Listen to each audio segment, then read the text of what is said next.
मला तू मोबाईल देशील हातात व्हाईट.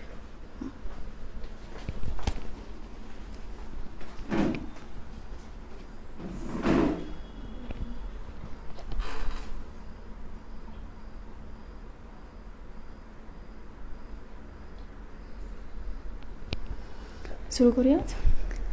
नमस्कार, मी अमृता. मिळून साऱ्या जणीच्या फेसबुक पेजवर आपल्या सगळ्यांचं स्वागत करते. आज आम्ही मिळून साऱ्या जणीच्या पुण्याच्या ऑफिसमध्ये आहोत आणि पहिल्यांदाच आपण असं पाहतोय की ऑफिसमध्ये लाईव्ह होतं आहे. आकाश, मी तुला सांगेन थोडासा मोबाईल एकदा चेक कर, तिरका झाला आहे. यावेळी मीसा ऑनलाईन गप्पांचा 4था भाग आहे आणि आम्ही ठरवलं आहे की आपण कुणाशी गप्पा मारायच्या. तर खूप इंटरेस्टिंग असे आपल्याबरोबर पाहुणे आहेत जे आपल्याबरोबर बसलेत. संजय पवार सर सध्या इथे आलेले आहेत.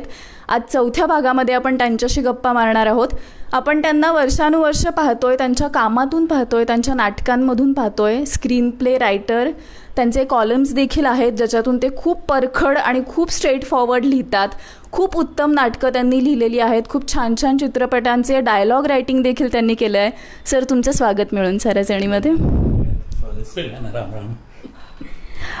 मला सुरुवात ह्याच्यापासून करायची आहे की तुमचं पहिलं नाटक जेव्हा मी तुमच्या मुलाखती काही पाहिल्या त्यावेळी तुम्ही असं म्हटलं होतं की मी पहिलं नाटक कसं सुचलं जात आणि या विषयावर. तर त्यावेळी तुम्ही सांगितलं होतं की काही मित्र वगैरे असे आम्ही गप्पा मारायचो, सिगरेट एकत्र पिणं वगैरे व्हायचं, पण सगळ्यात शेवटी सगळे जातीवरच यायचे, त्याच्या पलीकडे जाऊन काही विचार व्हायचा नाही. तर नेमका त्यामागचा काय, म्हणजे तुम्हाला पहिलं नाटक त्या विषयावर का करावं असं वाटलं? त्याच्या आधी मी एकांकिका लिहिल्या होत्या आणि त्याच्यातही बऱ्यापैकी सामाजिक आशय हा माझा विषय असायचा. त्यानंतर पहिल्यांदा मला फुल लेंथ नाटक लिहायचं होतं. तर एक नाटक मी ऑलरेडी लिहिलेलं होतं, 2 अंकी नाटक नावाचं, त्याच नावाचं नाटक होतं आणि तेचा विषय सामाजिक ह्याच्याच होता, दलितांमधल्या 2 प्रवाहांबद्दल होता. आमचा परिचय नावाचा नवीन ग्रुप स्थापन झाला होता आणि आम्हाला राज्यनाट्यासाठी नाटक करायचं होतं. आणि त्याच वेळी देशामध्ये मंदिर आणि मंडलचा वाद चालू होता. आता मी जे तुम्हाला रामराम म्हणालो ते उपासना की सध्या सगळीकडे रामराम आहे. तर आणि मी त्यावेळी असं पाहिलं की विशेषतः भारतीय जनता पक्ष हे दिल्लीमध्ये त्यांची लाईन वेगळी होती. म्हणजे दिल्लीमध्ये अभाविप आणि अशा ज्या विद्यार्थी संघटना होत्या त्या मंडलच्या विरोधामध्ये खूप उग्र आंदोलनं करत होती आणि महाराष्ट्र भाजपने त्याला पाठिंबा दिला होता. आता यातला महाराष्ट्र भाजपने पाठिंबा दिला होता, पुस्तिका काढली होती एवढं मला नक्की माहिती आहे. दिल्लीतल्या आंदोलनात ते डायरेक्ट होते इनडायरेक्ट होते मला माहिती नाही, पण त्यांनी थांबवण्याचा पण प्रयत्न नव्हता केला की बाबा जर समजा महाराष्ट्रात तुम्ही अशी भूमिका घेतली आहे की मंडल प्रो मंडल, तर मग दिल्लीतल्या आंदोलनात पण तुम्ही प्रो मंडल म्हणून भाग घ्यायला. पण तिथे त्यांनी ते विद्यार्थ्यांनी जाळून घेणे वगैरे जे प्रकार केले त्याच्यात काही आडाकाठी केली नाही. तर मला हा दुटप्पीपणा वाटला आणि मला असं वाटलं की विद्यार्थ्यांच्या जीवनाशी हा खेळ आहे. म्हणजे तुम्ही त्यांना समजावून सांगत नाही आहात काय आहे ते. आणि दुसरीकडे मग हे मी आधी जसं म्हणालो तसं बघतच होतो की कॉलेजमध्ये असताना किंवा पुण्यात मी आलो आणि मग नाक्यावर वगैरे उभं असताना संध्याकाळच्या वेळेला की मुलं एकमेकांमध्ये बोलत असताना ज्या पद्धतीने तरुणपणात जितके बाकी सगळे विषय असतात ते सर्व विषय ते डिस्कस करतात. पण काही त्यातली लोक हे एका विशिष्ट गोष्टी आल्या, म्हणजे समजा घरी काही सत्यनारायणाची पूजा आहे किंवा बहिणीचं लग्न आहे किंवा स्वतःचं लग्न आहे किंवा आणखीन काही घरात धार्मिक कार्य, तर त्या विषयावर त्यांची मतं मग त्या वयाला अनुसरून नसायची. म्हणजे मग कसं आहे की त्या एका संस्कृतीचा भाग म्हणून जर तुम्ही त्या संस्कृतीच्या ह्याच्याप्रमाणे वयाच्या आधीच सिगरेट पित असाल, दारू पित असाल, पत्ते खेळत असाल किंवा आणखीन काही गोष्टी करत असाल किंवा मुलींना टीजिंग करत असाल, तर मग हे कुठे बसतं? नाही बसत. म्हणजे हे तुम्ही काय करता ते वयाचा आणि वातावरणाचा फायदा घेता. पण बाकी मग घरात गेल्यावर मात्र तुम्हाला नाही, घरचं कार्य आहे असं मला करता येणार नाही, तसं मला करता येणार नाही वगैरे अशा गोष्टी. मला असं वाटायचं की मान्य आहे मला की ते घरातलं एक कार्य असल्यामुळे त्याच्यात इन्वॉल्ड असणं आणि त्याच्यात भाग घेणं किंवा त्याच्यात समरसून जाणं, पण त्याच्या मागचा जो धार्मिक जातीय आणि हा जो एक कट्टरता असायची ना, तर ती मला अशी कुठेतरी हे व्हायची की इतकी माणसं म्हणजे कुठल्याही जाती, नॉट एका विशिष्ट, का कट्टर असतात? हा आजतागायत मला आजच्या दिवशी पडलेला प्रश्न आहे की माणसं आपल्या जातीविषयी इतकी कट्टर का असतात? ते अगदी वरच्या जातीतली असं, खालच्या जाती, मध्यम जातीतली असं, कुठे म्हणजे जात हा फॅक्टर असा काय आहे की ज्याचा अभिमान वाटावा?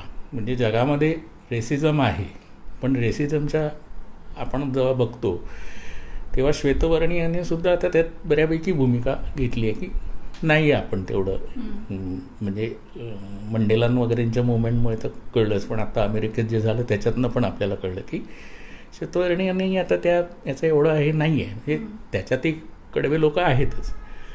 तर हे सगळं असं डोक्यात होतं आणि मग अचानक ज्याला मुवमेंट असते असं तुम्हाला सुचण्याचा, त्या ह्याच्यामध्ये मला तो विषय म्हणजे सुचला की म्हणजे त्याचं सुरुवातीचं टायटल माझ्या डोक्यात असं होतं की जाता नाही जाती जात. तर ते नंतर त्याच नावाने सिद्धार्थ तांबे नावाच्या मुलाचं नाटकही आलं लेखकाचं. पण ते मला जाता नाही जात ते जरा असं एक होतं सुरुवातीला.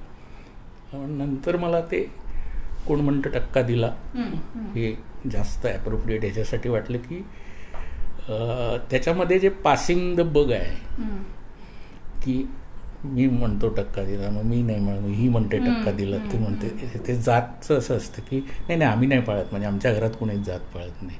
मग कुठे मग खेडेगावात असेल, मग खेडेगावात म्हणत नाही तर ते विशिष्ट ठिकाणी असेल, ते असं जे पासिंग जे आहे. तर ते मी त्या काळात गौरी देशपांडेंचे कथासंग्रह वाचत होतो आणि त्याच्यात एका कथेचं टायटल असं होतं की आता कुठे जाशील टोळंबट्टा. तर तो रिदम आणि हे कोण म्हणतं टक्का दिला असं एक मला सुचतं की ह्या रिदममधलं काहीतरी पाहिजे मला असं वाटलं. आणि मग एकदम तो गेम आठवला, कोण म्हणतं टक्का दिला. आणि मग तो टक्का आणि मग रिझर्वेशनवर आहे, तर ते दोन्ही त्याच्यातनं साधता येईल असं करून मग ते केलं आणि त्याला खूप चांगला प्रतिसाद मिळाला. म्हणजे आमच्या परिचय ग्रुप नवीनच होता, पहिल्यांदाच आम्ही ते 2-3 नाटक केलं आणि खूप चांगला प्रतिसाद मिळाला. आणि म्हणजे त्याच्यातली कॅरेक्टर्स आणि त्याची एकूण जी सगळी रचना होती, म्हणजे आजही म्हणजे माझं आहे म्हणून असं नाही, पण मराठीत एक चांगलं टप्पा असलेलं नाटक ज्याला म्हणता येईल असं ते नाटक झालं. आता इतक्या वर्षांनी देखील आज जेव्हा तुम्ही हे सगळं पाहता तेव्हा आजच्या घडीला समाजातल्या धार्मिक आणि जातीय संकल्पना अधिक तीव्र झाल्यात असं वाटतं तुम्हाला? कारण खूप मुलं बोलतात यावर, जितके पूर्वी म्हणत नसतील, कदाचित ओपनली बोलत नसतील, लिहिलं जातं, किंवा अगदी रस्त्यावर कोणी भेटला तर त्याच्याकडून श्रीराम म्हणून घेणं, या सगळ्या गोष्टी, ह्या खूप धार्मिक सगळ्या गोष्टी तीव्र झाल्या.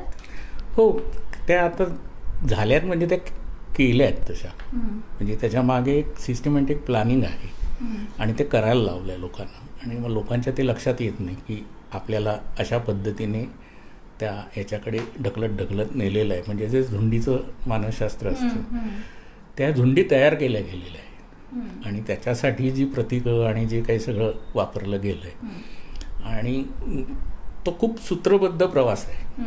म्हणजे आणि त्याचा मूळ राजकीय आहे की ह्या देशामधली जी काँग्रेसची सत्ता होती, सर्वधर्म समभाव असं, आणि त्यांना ते सिडो सेक्युलर म्हणून चिडवत सगळे, म्हणजे जे आज सत्तेत आहेत ते. आणि त्यांना त्या विचारसरणीचा पहिल्यापासून राग होता आणि त्यांना तो अल्पसंख्य अनुनय जो आहे तो अजिबातच पसंत नव्हता. पण उघडपणे एक राजकीय पक्ष म्हणून ते तशी भूमिका घेऊ नाही शकत. ते म्हणायचे की तुम्ही बहुसंख्याकांवर अन्याय करताय, बहुसंख्याकांवर अन्याय करताय. म्हणजे त्यांची जी भाषा आहे ती सुद्धा खूप त्यांनी जाणीवपूर्वक घडवलेली आहे. म्हणजे अल्पसंख्याकांचे लाड म्हणण्यापेक्षा बहुसंख्याकांवर अन्याय असं म्हटलं की तुम्ही आपोआप बहुसंख्याकांशी कनेक्ट होता. मग अल्पसंख्यांचे लाड करता की नाही हे अनिश्चितच होऊन जातं आणि ते बहुसंख्याकांना आवडतं किंवा ते कुठेतरी असं लोकांना पचनी पडत होतं. म्हणजे तो काळ असा होता ना की ज्या काळात हे सुरू झालं, म्हणजे मंडलच्या आधीचा जरासा काळ, तर तेव्हा ऑलरेडी म्हणजे स्वातंत्र्यानंतर जेव्हा 50 साली घटना सगळं हे झाल्यानंतर, संविधानिक आपलं हे झाल्यानंतर आरक्षण जेव्हा रेग्युलर सुरू झालं तेव्हापासूनच ह्या वर्गात मोठी नाराजी होती आणि ती उच्चवर्णीयात जास्त होती, मध्यम जातीत कमी होती. कारण मध्यम जातींना असं होतं त्यांच्या स्वतःच्या जातीचा एक अहंकार होता आणि त्यांना असं वाटतं या खालच्या जातींशी आपला काही संबंध नाही, त्यांना आपण आपल्या पायरीने ठेवतो, हे करतो ते करतो. आणि तेव्हा मध्यम जातीत शिक्षण किंवा नोकरीचं प्रमाण पण कमी होतं, कारण शेती हा त्यांचा मेन हे होता आणि दुसरं म्हणजे राज्यकर्ती जमात होणं हा त्यांचा त्याच्यातला भाग होता. सो त्यांना हे नोकरी, शिक्षणात आरक्षण वगैरे हे गोष्टी काही फार महत्त्वाच्या वाटतच नव्हत्या. आणि ती कम्युनिटी, त्यामुळे मराठा कम्युनिटी जे आज आरक्षणासाठी हे करायला लागले त्याचं कारण ते त्या काळात नव्हतं. आणि त्यामुळे एका विशिष्ट वर्गातच ह्या आरक्षणाबद्दलचा राग होता. आणि दुसऱ्याबद्दल मुस्लिमांबद्दलचा जो राग होता तो त्यांचा जे राजकीय अनुनय करते आहे काँग्रेस किंवा सत्ताधारी त्यावेळेचे जे सगळे होते ते, तर त्यांचा तो सैद्धांतिकच विरोध आहे.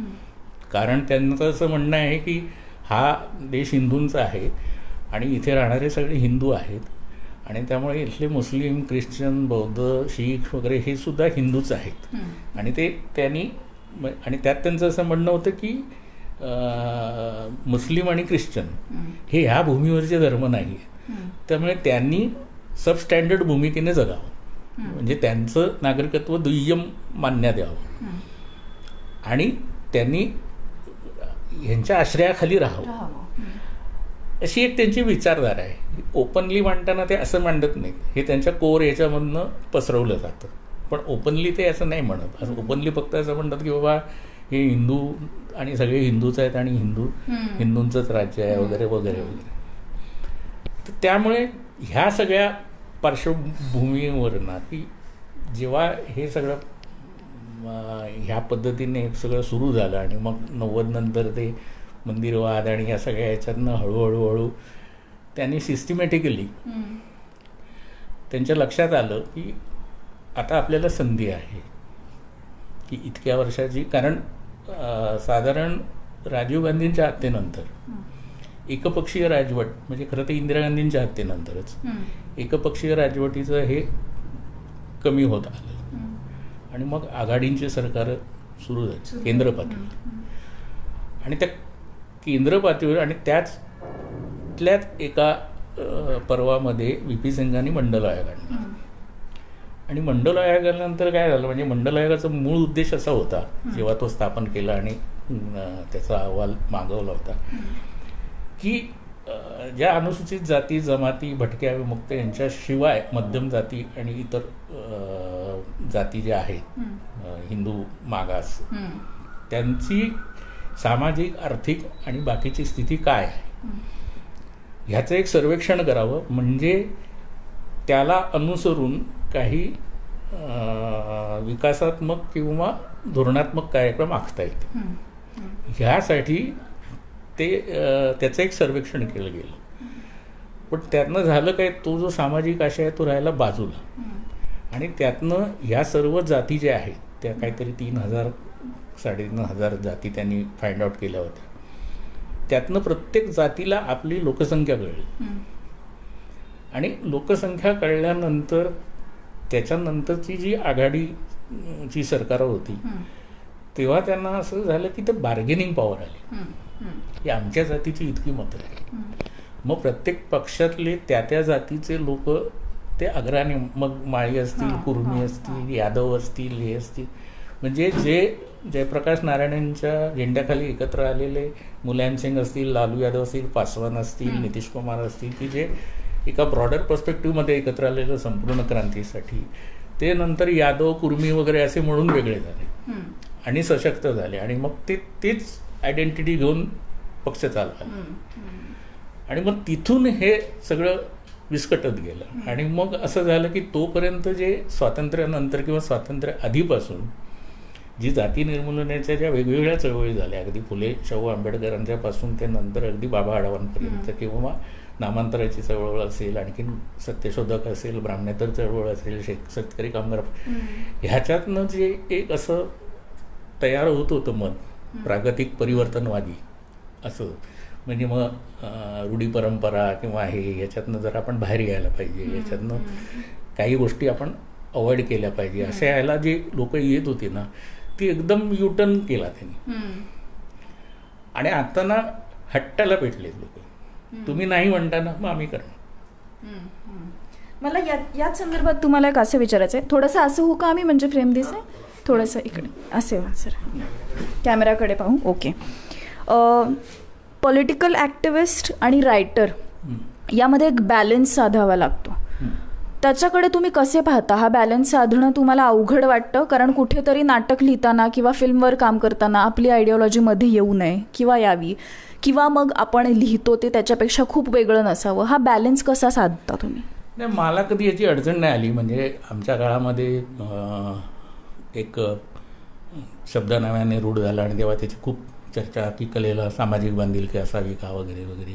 मग कुसुमाग्रज म्हणाले बांधिलकी नसावी, सामिलकी असावी वगैरे असे मग त्याचे खूप शब्दच्छल झाले. आणि मग काही म्हणाले असं सामाजिक बांधिलकीने गेलं तर मग कलेवर मर्यादा येतील वगैरे वगैरे.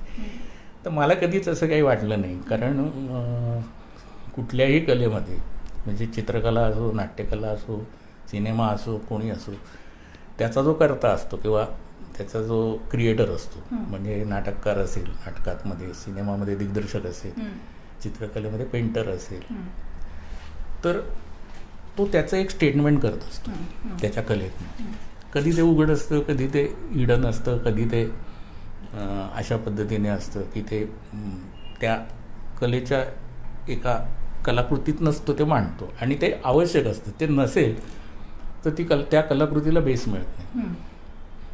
म्हणजे जेव्हा लोक सामाजिक बांधिलकी असल्यानंतर मग नाटक कसं होईल वगैरे असं जेव्हा म्हणत होते, तेव्हा त्यांच्या लक्षात येत नव्हतं की तोवरची जी नाटकं होती अगदी एकच प्यालापासून ते बाकी सगळी नाटकं जी असतील तर ती सुद्धा कुठली तरी एक भूमिका मांडतच होती.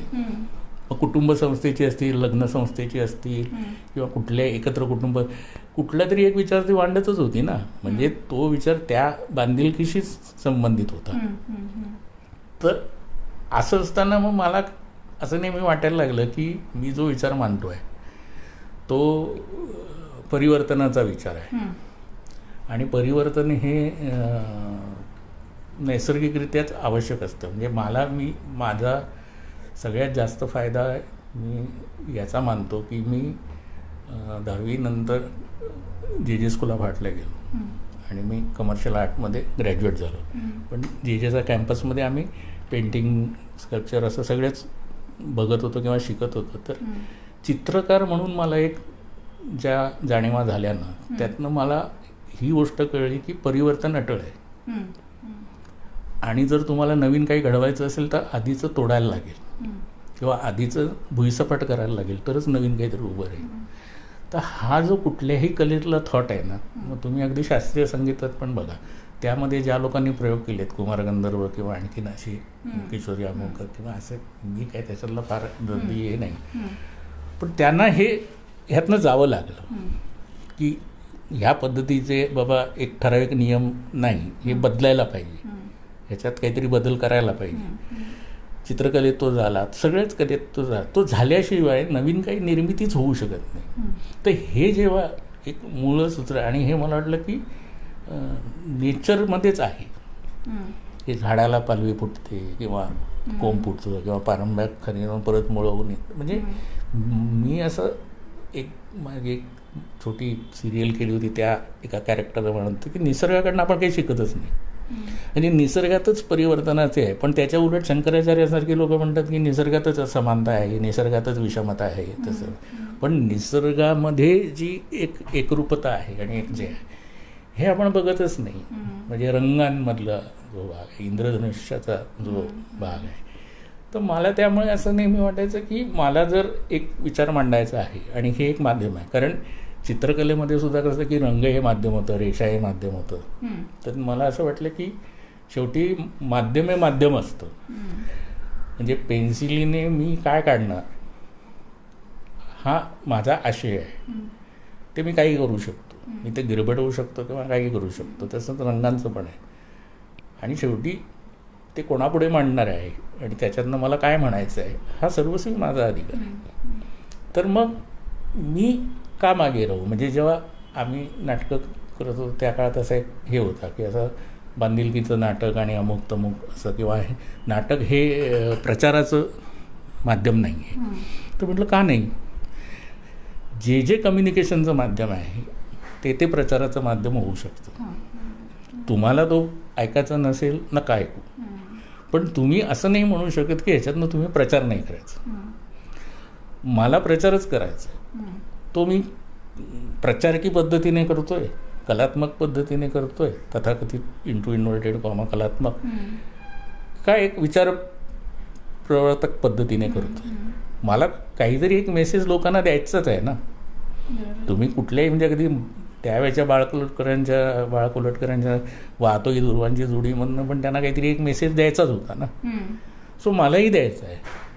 तो आता तुम्हाला असं वाटतो की हा विचार असा वेगळा आहे आणि हा असा आहे म्हणून मग तो प्रचारकी आहे वगैरे असं. तर मला ते त्यामुळे मला आजही कधीही कुठलंही नाटक लिहिताना, कुठलीही कॉलम लिहिताना किंवा कुठलंही हे करताना, कारण मला क्लिअर आहे की माझे जितक्या भूमिका आहेत ह्या एखाद्या विशिष्ट पक्ष किंवा ह्याच्यापेक्षाही ह्या पुरोगामी आणि परिवर्तनवादी अशा आहेत.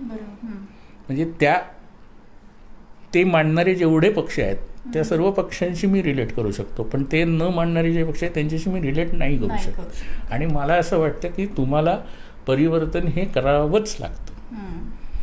तुम्ही परिवर्तनाशिवाय काहीही करू शकत नाही, तुम्ही कितीही. आणि त्यामुळे मला या नेहमी उजव्या, तथाकथित उजव्यांचा एक जी गंमत नेहमी अशी वाटते की ते जेव्हा एका वेगळ्या विचाराने किंवा स्वतःत परिवर्तन करायला बघतात थोडंफार, तेव्हा ते एका डेडलॉकला जाऊन थांबतात. कारण त्यांना त्याच्या पुढे जाता येत नाही, कारण त्याच्या पुढे गेलं की आपण डावे होऊ अशी त्यांना भीती वाटते. म्हणजे आज तुम्ही बघाल तर भाजपच्या म्हणजे मी आणि काही लोकांशी जेव्हा चर्चा करायचो पूर्वी, तेव्हा ते असं म्हणायचे की आम्ही पण आता आमच्याकडे मंगळसूत्र आणि कुंकू वगैरे याच्याबद्दलच्या खूप आमच्या महिला मोर्चा आणि याच्यामध्ये चर्चा होते. आता काय आम्ही त्याचा आग्रह धरत नाही किंवा हे नाही ते नाही, पण त्याचा एक मर्यादा असतं त्यांच्या. म्हणजे हे कसं झालं आहे माहिती आहे का त्यांचं, की हे म्हणजे आता तुम्ही मुंबईच्या लोकल ट्रेनमध्ये शिरलात की तुम्ही कितीही काही असाल, ज्याला काय म्हणू आपण धार्मिक किंवा आणखीन काही कुठल्या याच्या पद्धतीने सोवळं पाळणारी, तरी नो बडी बॉदर्स.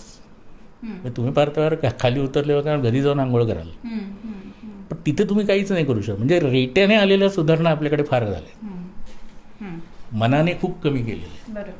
आणि त्यात ह्या तथाकथित उजवे जे आहेत त्यांचा भाग जास्त आहे की त्यांना ते रेट्याने करावं लागलं. याच्याच संदर्भात मला पुढचा प्रश्न घ्यायचा आहे, पण त्याआधी मी प्रेक्षकांना विचारते की तुम्हाला ही फ्रेम नीट दिसते आणि ऐकू येतंय ना. कमेंट बॉक्समध्ये तुम्ही आम्हाला नक्की कळवा, कारण आम्ही जेव्हा सुरू केलं तेव्हा चेहरे आमचे कॅमेराकडे नव्हते असं बऱ्याच जणांचं आलेलं आहे कमेंट, तर आम्ही आता कॅमेराकडे बघून बोलतो. आता तुम्ही कमेंट बॉक्समध्ये फक्त कळवा. सर, पुढे मला जाताना असं विचारायचं आहे की तुम्ही एवढी नाटकं लिहिली, पण नाटकाच्या क्षेत्रांमध्ये एक लॉबिंग चालतं असं म्हटलं जातं. म्हणजे कोणतं नाटक चालवायचं, कोणतं पाडायचं हेही ठरवलं जातं. यावर तुमचं काय मत आहे नेमकं? नाही, लॉबिंग असं काही नसतं.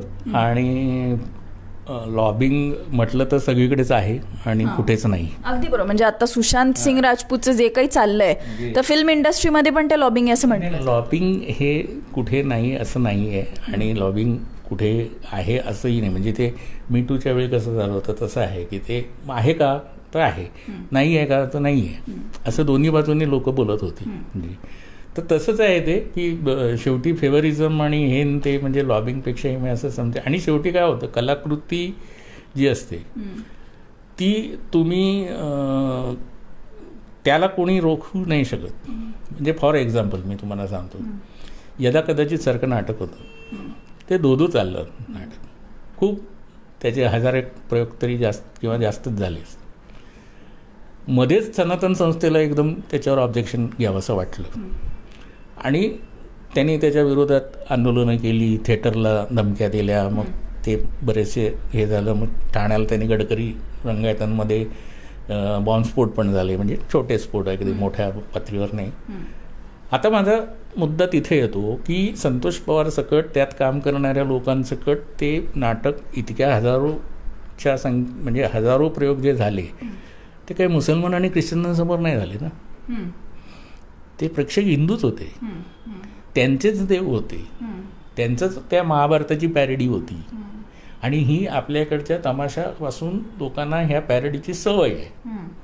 आपल्याकडे देवदेवतांची पॅरडी करणे, त्यांची मॉकरी करणे, त्यांच्यावर विनोद करणे हे आपल्या पारंपरिक ह्याच्यात आहे. त्यात काय असं आपण काहीतरी मुस्लिम किंवा ख्रिश्चनांसारखे खूप हे नाही आहे, रिजिड नाही आहे. तर त्यामुळे मला असं वाटतं की मग असा प्रश्न येतो ना की त्या प्रेक्षकांना जर आवडत असेल तर तुम्ही एक विशिष्ट गट घेऊन त्यांना का पोलराईज करताय की ह्याच्याकडे असं बघा, हा आपल्या संस्कृतीचा अपमान आहे, ह्याचं कोणी येऊन हे करतं. अरे पण दुसरे नाही करत म्हणून आपण करायचं नाही, बरोबर आहे. म्हणजे आपण असं समजूया की त्या काळात ट्रिपल तलाक जो होता तो झाला नाही म्हणून मग आपण सतीची चाल बंद करायची नाही का, म्हणून मग आपण विधवा पुनर्विवाह करायचा नाही का, आपण बालविवाह बंद करायचे नाहीत का, असं तुम्ही कम्पॅरिझनमध्ये नाही ना होऊ शकत. जे तुमचं आहे ते तुमचं आहे. तुमच्यामध्ये जर आपल्या समाजामध्ये जर समाजसुधारक झाले असतील आणि त्यांनी जर परिवर्तन केलं असेल आणि ते धर्मामध्ये परिवर्तन करावं लागेल. मुळात हिंदू हा एक असा म्हणून धर्मच नाही आहे, ती एक हे आहे, वे ऑफ लिव्हिंग आहे. आणि त्याच्यामुळे वेळोवेळी त्याच्यात बदल होत राहिलेले आहे आणि ते प्रत्येकाने केले. मग ते नानकांनी केले, बुद्धांनी केले, महावीरांनी केले, हे की नाही. आज तुम्हाला महावीर म्हणजे जैन आणि हिंदू यांना वेगळं करता येत नाही तसं सकृत दर्शन. परंतु जेव्हा तुम्ही एखाद्या जैन माणसाला तुम्ही विचाराल तुम्ही हिंदू आहात का, तर तो नाही म्हणतो, काय आम्ही जैन आहोत. पण फक्त मुसलमानांच्या विरुद्ध तो हिंदू असतो.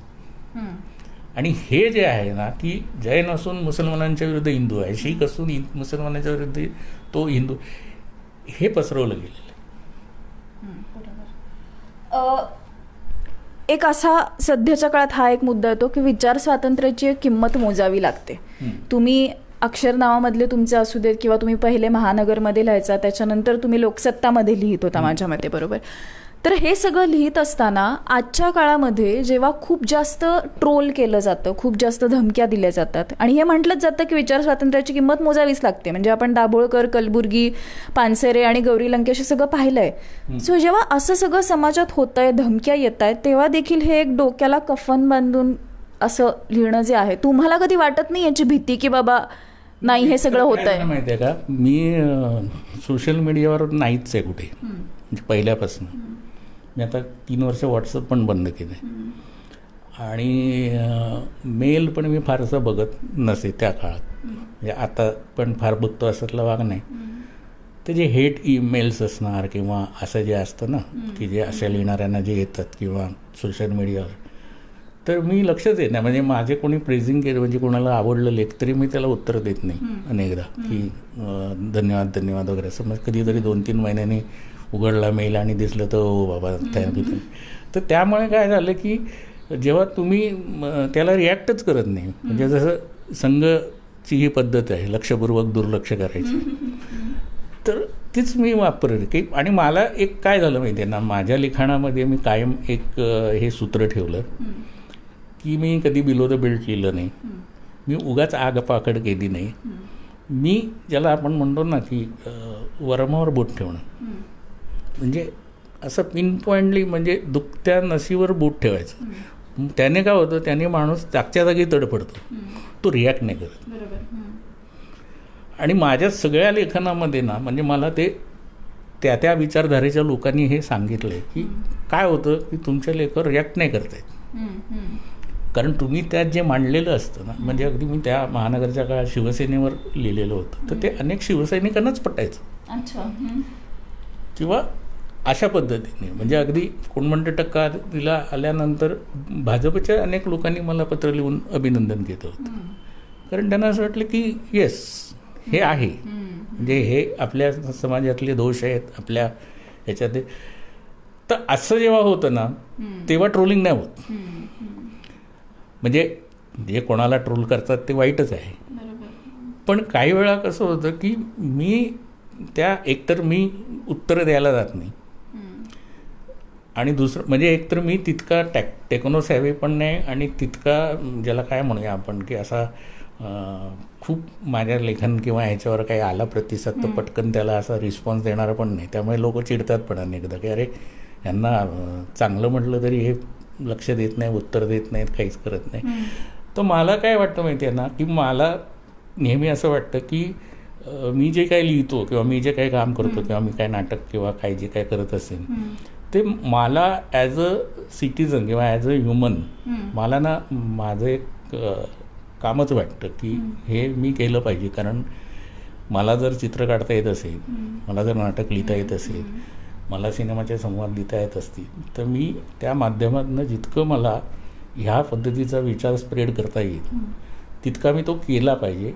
आणि तो मी करणं म्हणजे मी काहीतरी फार जगावेगळं काम करतो आहे आणि खूप काहीतरी माझ्यामुळे आता असं सगळं करणं. कारण मी जेव्हा बघतो की अगदी जुन्या काळापासून ते आत्ताच्या काळापर्यंत अनेक लोक ह्यासाठी आयुष्य वेचली आहेत त्यांना अशी प्रसिद्धी किंवा असं हे मिळालेलं नाही आहे. पण त्या ह्याच्यामध्ये आपण एक बिंदू असतो त्या साखळीतला. तर मग आपण किती त्याचं क्रेडिट घ्यायचं. कारण आपणही कोणाच्या तरी खांद्यावर उभ्या होते विसरता कामा नाही. म्हणजे समजा फुलेशाह म्हणजे बाबासाहेब आंबेडकर नसते तर मी ज्या जातीतनं जन्म आलो त्या जातीतल्या लोकांना आज ज्या ह्याच्यात राहावं लागलं असतं त्याच्यानं मी इथपर्यंत पोचलोच नसतो.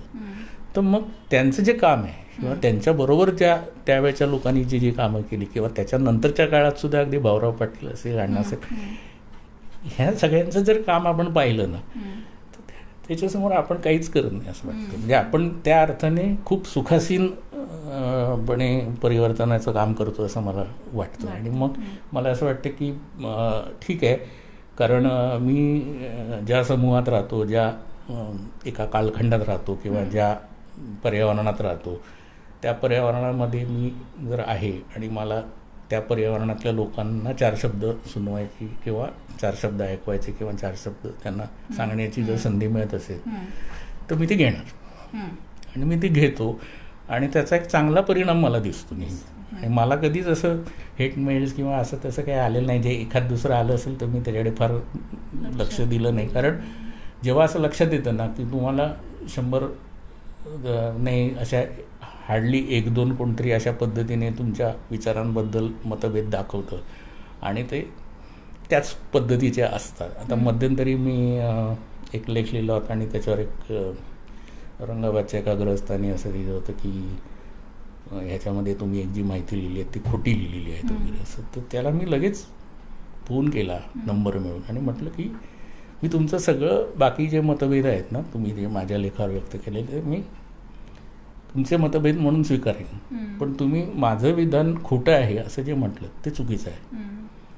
ते विधान ते विधान असं होतं की गुजरातच्या हायकोर्टातल्या वकिलांनी न्यायाधीशांनी काहीतरी एक सांगितलेलं होतं आणि ते त्या पद्धतीने मी ते लिहिलं होतं. त्यामुळे असं काही झालेलंच नाही आहे. मग मी त्यांना त्या लिंक्स पाठवल्या सगळ्या.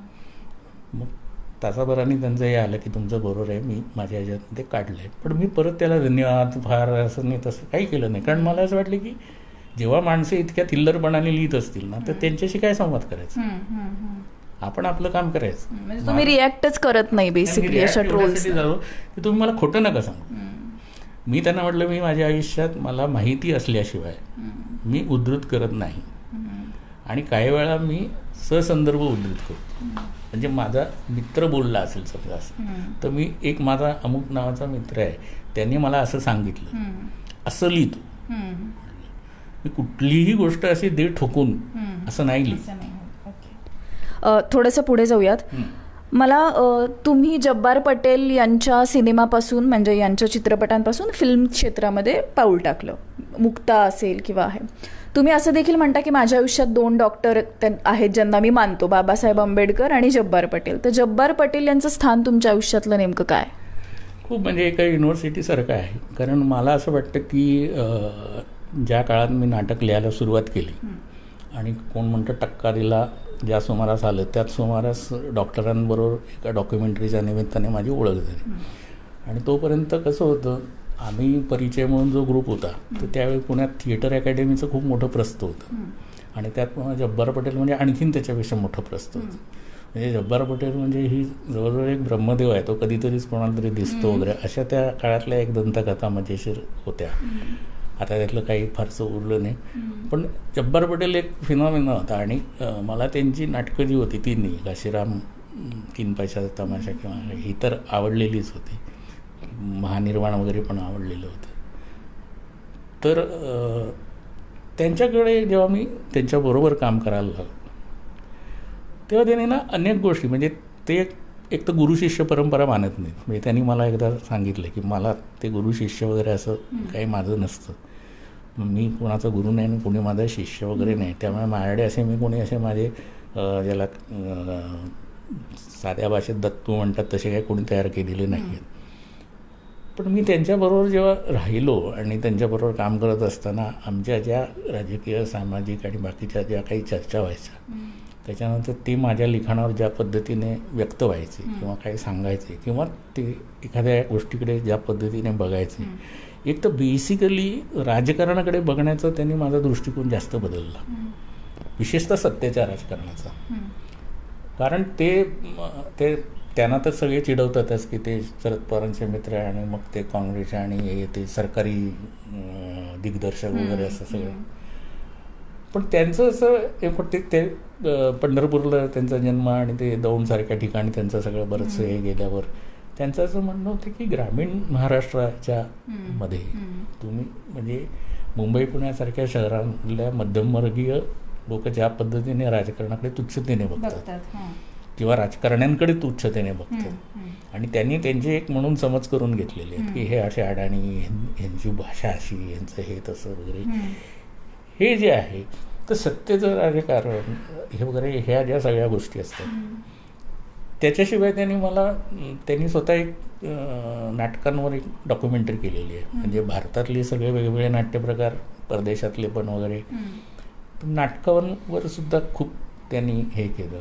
त्याच्यानंतर एखाद्या गोष्टीचा विचार करताना आपण कसा विचार केला पाहिजे. सिनेमाच्या संवाद लेखनामध्ये त्यांनी मला, म्हणजे मुक्ता हे माझे सिनेमातले पहिले संवाद आहेत की सिनेमासाठीचे संवाद. तर नाटकाचा प्रभाव असल्यामुळे मी ते नाटकासारखे एंट्री एक्झिट करून काही सीन्स लिहिले होते. तेव्हा त्यांनी माझं हे नाही, सिनेमा असं नसतो, कॅमेरा कुठूनही सुरू होऊ शकतो आणि मग कसं संवाद लेखनात तुम्ही ते बदल करू शकता वगैरे.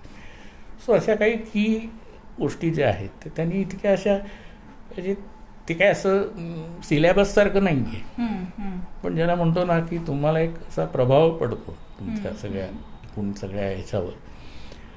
आणि एक्झॅक्टली ज्यांना माहिती असतं ना की अनेकदा काही लोक कसं करतात की ह्या माणसामध्ये ही क्वालिटी आहे पण ह्या माणसामध्ये हे काही, म्हणजे ते त्यांना माझे काही दोषही माहिती होते किंवा आजही माहिती आहेत, पण त्यांना माहिती आहे की ह्याच्यात काहीतरी आहे पोटेन्शियल, तर ह्याला थोडा असा शेप दिला ना तर हे will come in a better shape.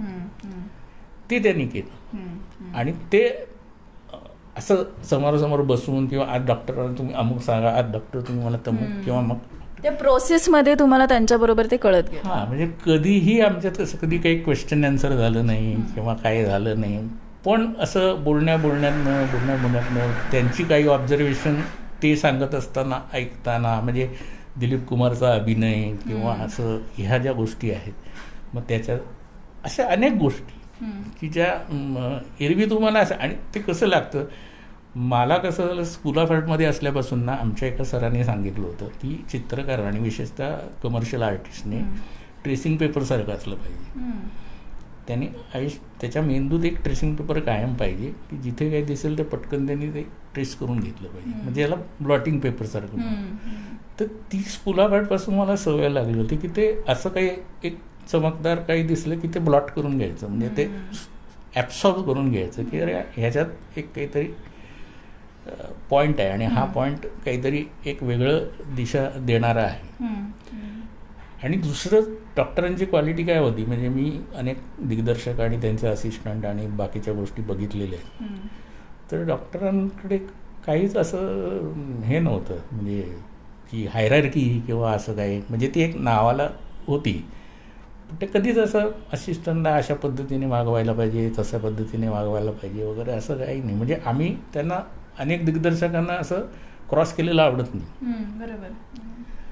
पण आम्ही त्यांना कुठल्याही पद्धतीने क्रॉस करायचो किंवा नाही पडलं तर नाही म्हणायचो. अगदी शूटिंगच्या वेळी सुद्धा म्हणायचे हे बरोबर नाही. म्हणजे हेमंत देवधर्मी, तो महेंद्र तेरेदेसाई असेल, कांचन नायक असेल, जे अलीकडेच गेले, डॉक्टर हे काय चुकीचं आहे, काय बरोबर आम्हाला वाटतं. तर ते म्हणायचे की ठीक आहे ना, तुम्हाला वाटते तुम्ही. पण म्हणजे असं नाही ना, तुम्हाला काय अक्कल आहे काय किंवा असं. म्हणजे कसं असतं, शूटिंग असतं तेव्हा 50 लोक आजूबाजूला असतात. अनेक दिग्दर्शकांना तो इगो असतो, अरे हे सगळ्यांच्या समोर हे लोक काय मला असं उलट बोलतात, मग माझं काय. पण असं नाही. बरं, आम्ही हे अशा पद्धतीचे काही मतभेद व्यक्त करताना आम्ही पण त्या काही मर्यादा सोडायचो नाही. आम्ही त्या पण मग ज्याला लोकशाही पद्धतीने विरोध म्हणतो ना, तर ते जे तत्त्व त्यांनी त्यांच्या कामाच्या आणि त्यांच्या बरोबरच्या माणसांमध्ये पण ठेवलं. तर ह्या सगळ्या यांचा खूप एक परिणाम झाला. एक तर मुळात एखाद्या गोष्टीकडे बघावं कसं, विचार कसा करावा, ग्रह कसे काढावेत किंवा काय, हे जे खूप मोठं कॉन्ट्रीब्युशन आहे त्यांचं. खूप छान सांगितलं तुम्ही. मी आता प्रेक्षकांना सांगेन की तुम्ही देखील तुमचे प्रश्न असतील तर ते विचारायला सुरुवात करा. म्हणजे आता जो पुढचा भाग राहिला आहे त्याच्यात मी तुमचे प्रश्न घेते. पुढे जाताना विरुद्ध नावाचा एक खूप मोठा चित्रपट ज्याच्यामध्ये अमिताभ बच्चन आणि शर्मिला टॅगोर होते, त्याचे डायलॉग्स देखील तुम्ही लिहिले. एवढी मोठी स्टारकास्ट असताना काही असं काही प्रेशर किंवा काय, म्हणजे कसा एक्सपिरियन्स होता तो? नाही, तो एक्सपिरियन्स खूपच साधा होता. माझ्यासाठी एक असं होतं की जेव्हा मला महेशने सांगितले की याचे डायलॉग्स तू लिहायचे आहेत आणि ते हिंदीत, कारण त्याच्या आधी मी प्राण जय प्रशांत जय नावाचा महेशसाठीच एक हिंदी सिनेमा केला होता आणि त्याचे डायलॉग हिंदीत मीच लिहिले होते. पण ते हिंदी होतं ना, ते चाळीतलं बंबई या हिंदी होतं. विरुद्धचा विषय आणि ते सगळं, आणि अमिताभ बच्चन म्हटल्यानंतर मला जरा एक प्रेशर असं होतं की ज्या माणसाचं भाषेवर कमांड आहे, म्हणजे हिंदी सगळं इतर सर्व भाषांवर, आता त्याच्यासमोर आपण हिंदी लिहायचं तर म्हणजे काय आहे, म्हणजे परीक्षाच आहे ना. म्हणजे आता आणि तोवर काही बच्चन यांच्याबरोबरचं कामाचा काही अनुभव काहीच नव्हता की काय ते कसे रिॲक्ट होतात किंवा काय होतात वगैरे. अर्थात मी काही फार शूटिंग बिटिंगला गेलो नाही. फक्त एक सांगण्यासारखी गोष्ट आहे की जेव्हा विरुद्धचा मुहूर्त होता तर त्या मुहूर्तासाठी असं ठरलं होतं की अमिताभ बच्चन एक मोनोलॉग सादर करतील तिथे मुहूर्ताच्या जागी, म्हणजे त्या हॉटेलमध्ये, त्या कॉस्ट्यूममध्ये. आणि तो मोनोलॉग मला महेशने लिहायला सांगितला होता त्या मेन कॅरेक्टरचा, आणि तो मी लिहिला हिंदीमध्ये. जवळजवळ 2 पानाचं मोनोलॉग होता तो. तर तो ते घेऊन बच्चनकडे गेले होते. ते येईपर्यंत मला जरा असं टेन्शन होतं, काय म्हणे नाही, खूप आवडलं त्यांना आणि त्यांनी विचारलं कोणी लिहिलं वगैरे काय ते असं. आणि त्याच्यानंतरचा खरा आश्चर्याचा धक्का मला असा होता की नंतर महेशने ते शूट केलं. कारण काय झालं, त्यांनी असं म्हणले की ते पूर्ण कार्यक्रमात एक 10-15 मिनटं मी तिथे स्टेजवर ते बोलत राहणं बरोबर नाही. पहिली 10 वाक्य मी बोलेन, मग आपण ते शूट करू, मग ते शूट केलेलं दाखवू आणि मग त्याचा शेवटपर्यंत मी लाईव्ह करेन. तर मग त्यांनी ते शूट केलं होतं. तर ते शूट केलेलं जेव्हा मी पाहिलं ना, तेव्हा मला असं आश्चर्य वाटलं की त्याने कानामात्रेचाही फरक नव्हता केलेला. आणि आश्चर्य मला त्याच्यातलं दुसरं असं वाटलं, त्यांनी डोंबिवली ह्या शहराचं जे नाव आहे ना, ते ज्या पद्धतीने उच्चारलं आहे ना, मराठी लोकंसुद्धा नाही उच्चारत. डोंबिवली काही बोलतात, पण त्यांनी ज्या पद्धतीने त्याच्यात ते डोंबिवली म्हटलं होतं ना, मला आश्चर्य वाटलं की ह्या माणसाचं काय असं इतकं मायन्यूट ऑब्झर्वेशन किंवा उच्चारांच्या बद्दलचं हे जे आहे, किंवा त्यात तर सगळं ते मराठी बॅकग्राऊंडच असल्यामुळे. बाकी मी काही शूटिंग बिटिंगच्या वेळेस तर मला एक लक्षात आलं की बच्चन हे अत्यंत प्रोफेशनल आहेत. आणि एकदाच मी त्यांना भेटलो आणि त्यांनी मला विचारलं, अरे तुम्ही मुहूर्ताच्या वेळी कुठे होत आहे वगैरे. आणि ते कसं आहे, ते असे गप्पिष्ट आणि हिंदी वगैरे असे नाही आहेत. ते शॉर्ट झाला की लगेच त्यांच्या व्हॅनिटी व्हॅनमध्ये जातात. ते असे कॉन्सन्ट्रेटेड असतात अभिनयाचे. असं इतर काही अभिनेत्यांना असं इतर काही अभिनेत्यांना अशी एक सवय आहे, खुर्च्या मांडून असा जमावडा एक जमवून हास्य विनोद तसं काही करत नाही ते. आणि ते असं तयारीने आलेले असतात त्यांचे शॉर्ट्स. म्हणजे मी असं बघितलं की शर्मिला टागोरांचा किस्सा आहे. ते शर्मिला टागोरांना ते डायलॉग नीट पाठच व्हायचे नाही आणि बच्चन आपले असे वाट बघत राहायचे की आता काय म्हणजे की आणि महेश सांगून सांगून थकला होता त्यांना की बाबा जसं लिहिलंय तसं तुम्ही म्हणा. आणि ते काही त्यांना जमत नव्हतं आणि बच्चन जसं लिहिलंय तसंच बोलत होतं. शर्मिला टागोरना जमत नव्हतं. आणि मग तो त्यांना म्हणायचा की काय बोलले ऐसे हां बोल दो आप असं करून नाही. तर मग ती गोळाबेरीज करून काहीतरी बोलायची. तर महेशने तिला दम दिला. महेशने दम म्हणजे वेगळ्या पद्धतीने असं सांगितलं की काय आहे माहिती आहे ना शर्मिलाजी, मेरा कुछ प्रॉब्लम नहीं है, लेकिन ये डायलॉग राइटर है ना ये बहुत सनकी है, ये कोर्ट में जाएगा.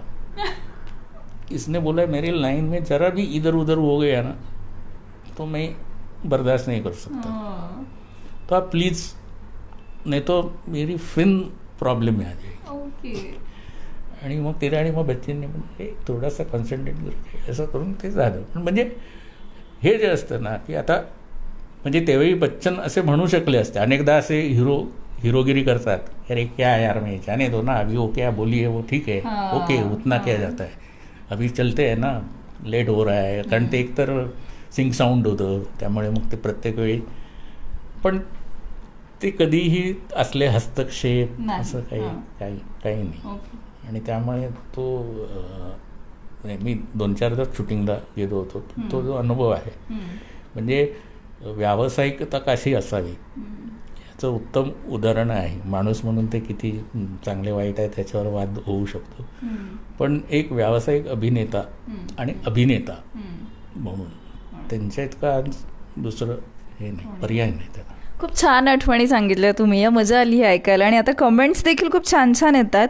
सुनीता भागवत यांनी विचारलंय की आता चित्रकला बाजूला राहिली आहे का? नाही, मी माझ्या कॉलममध्ये चित्र काढत असतो. अधनमधनं माझे काही जुने जे प्रकाशक वगैरे मित्र आहेत ते असं विचारतात का एक मुखपृष्ठ करून देणार का किंवा दिवाळी अंकात चित्र काढणार का वगैरे असे विचारतात.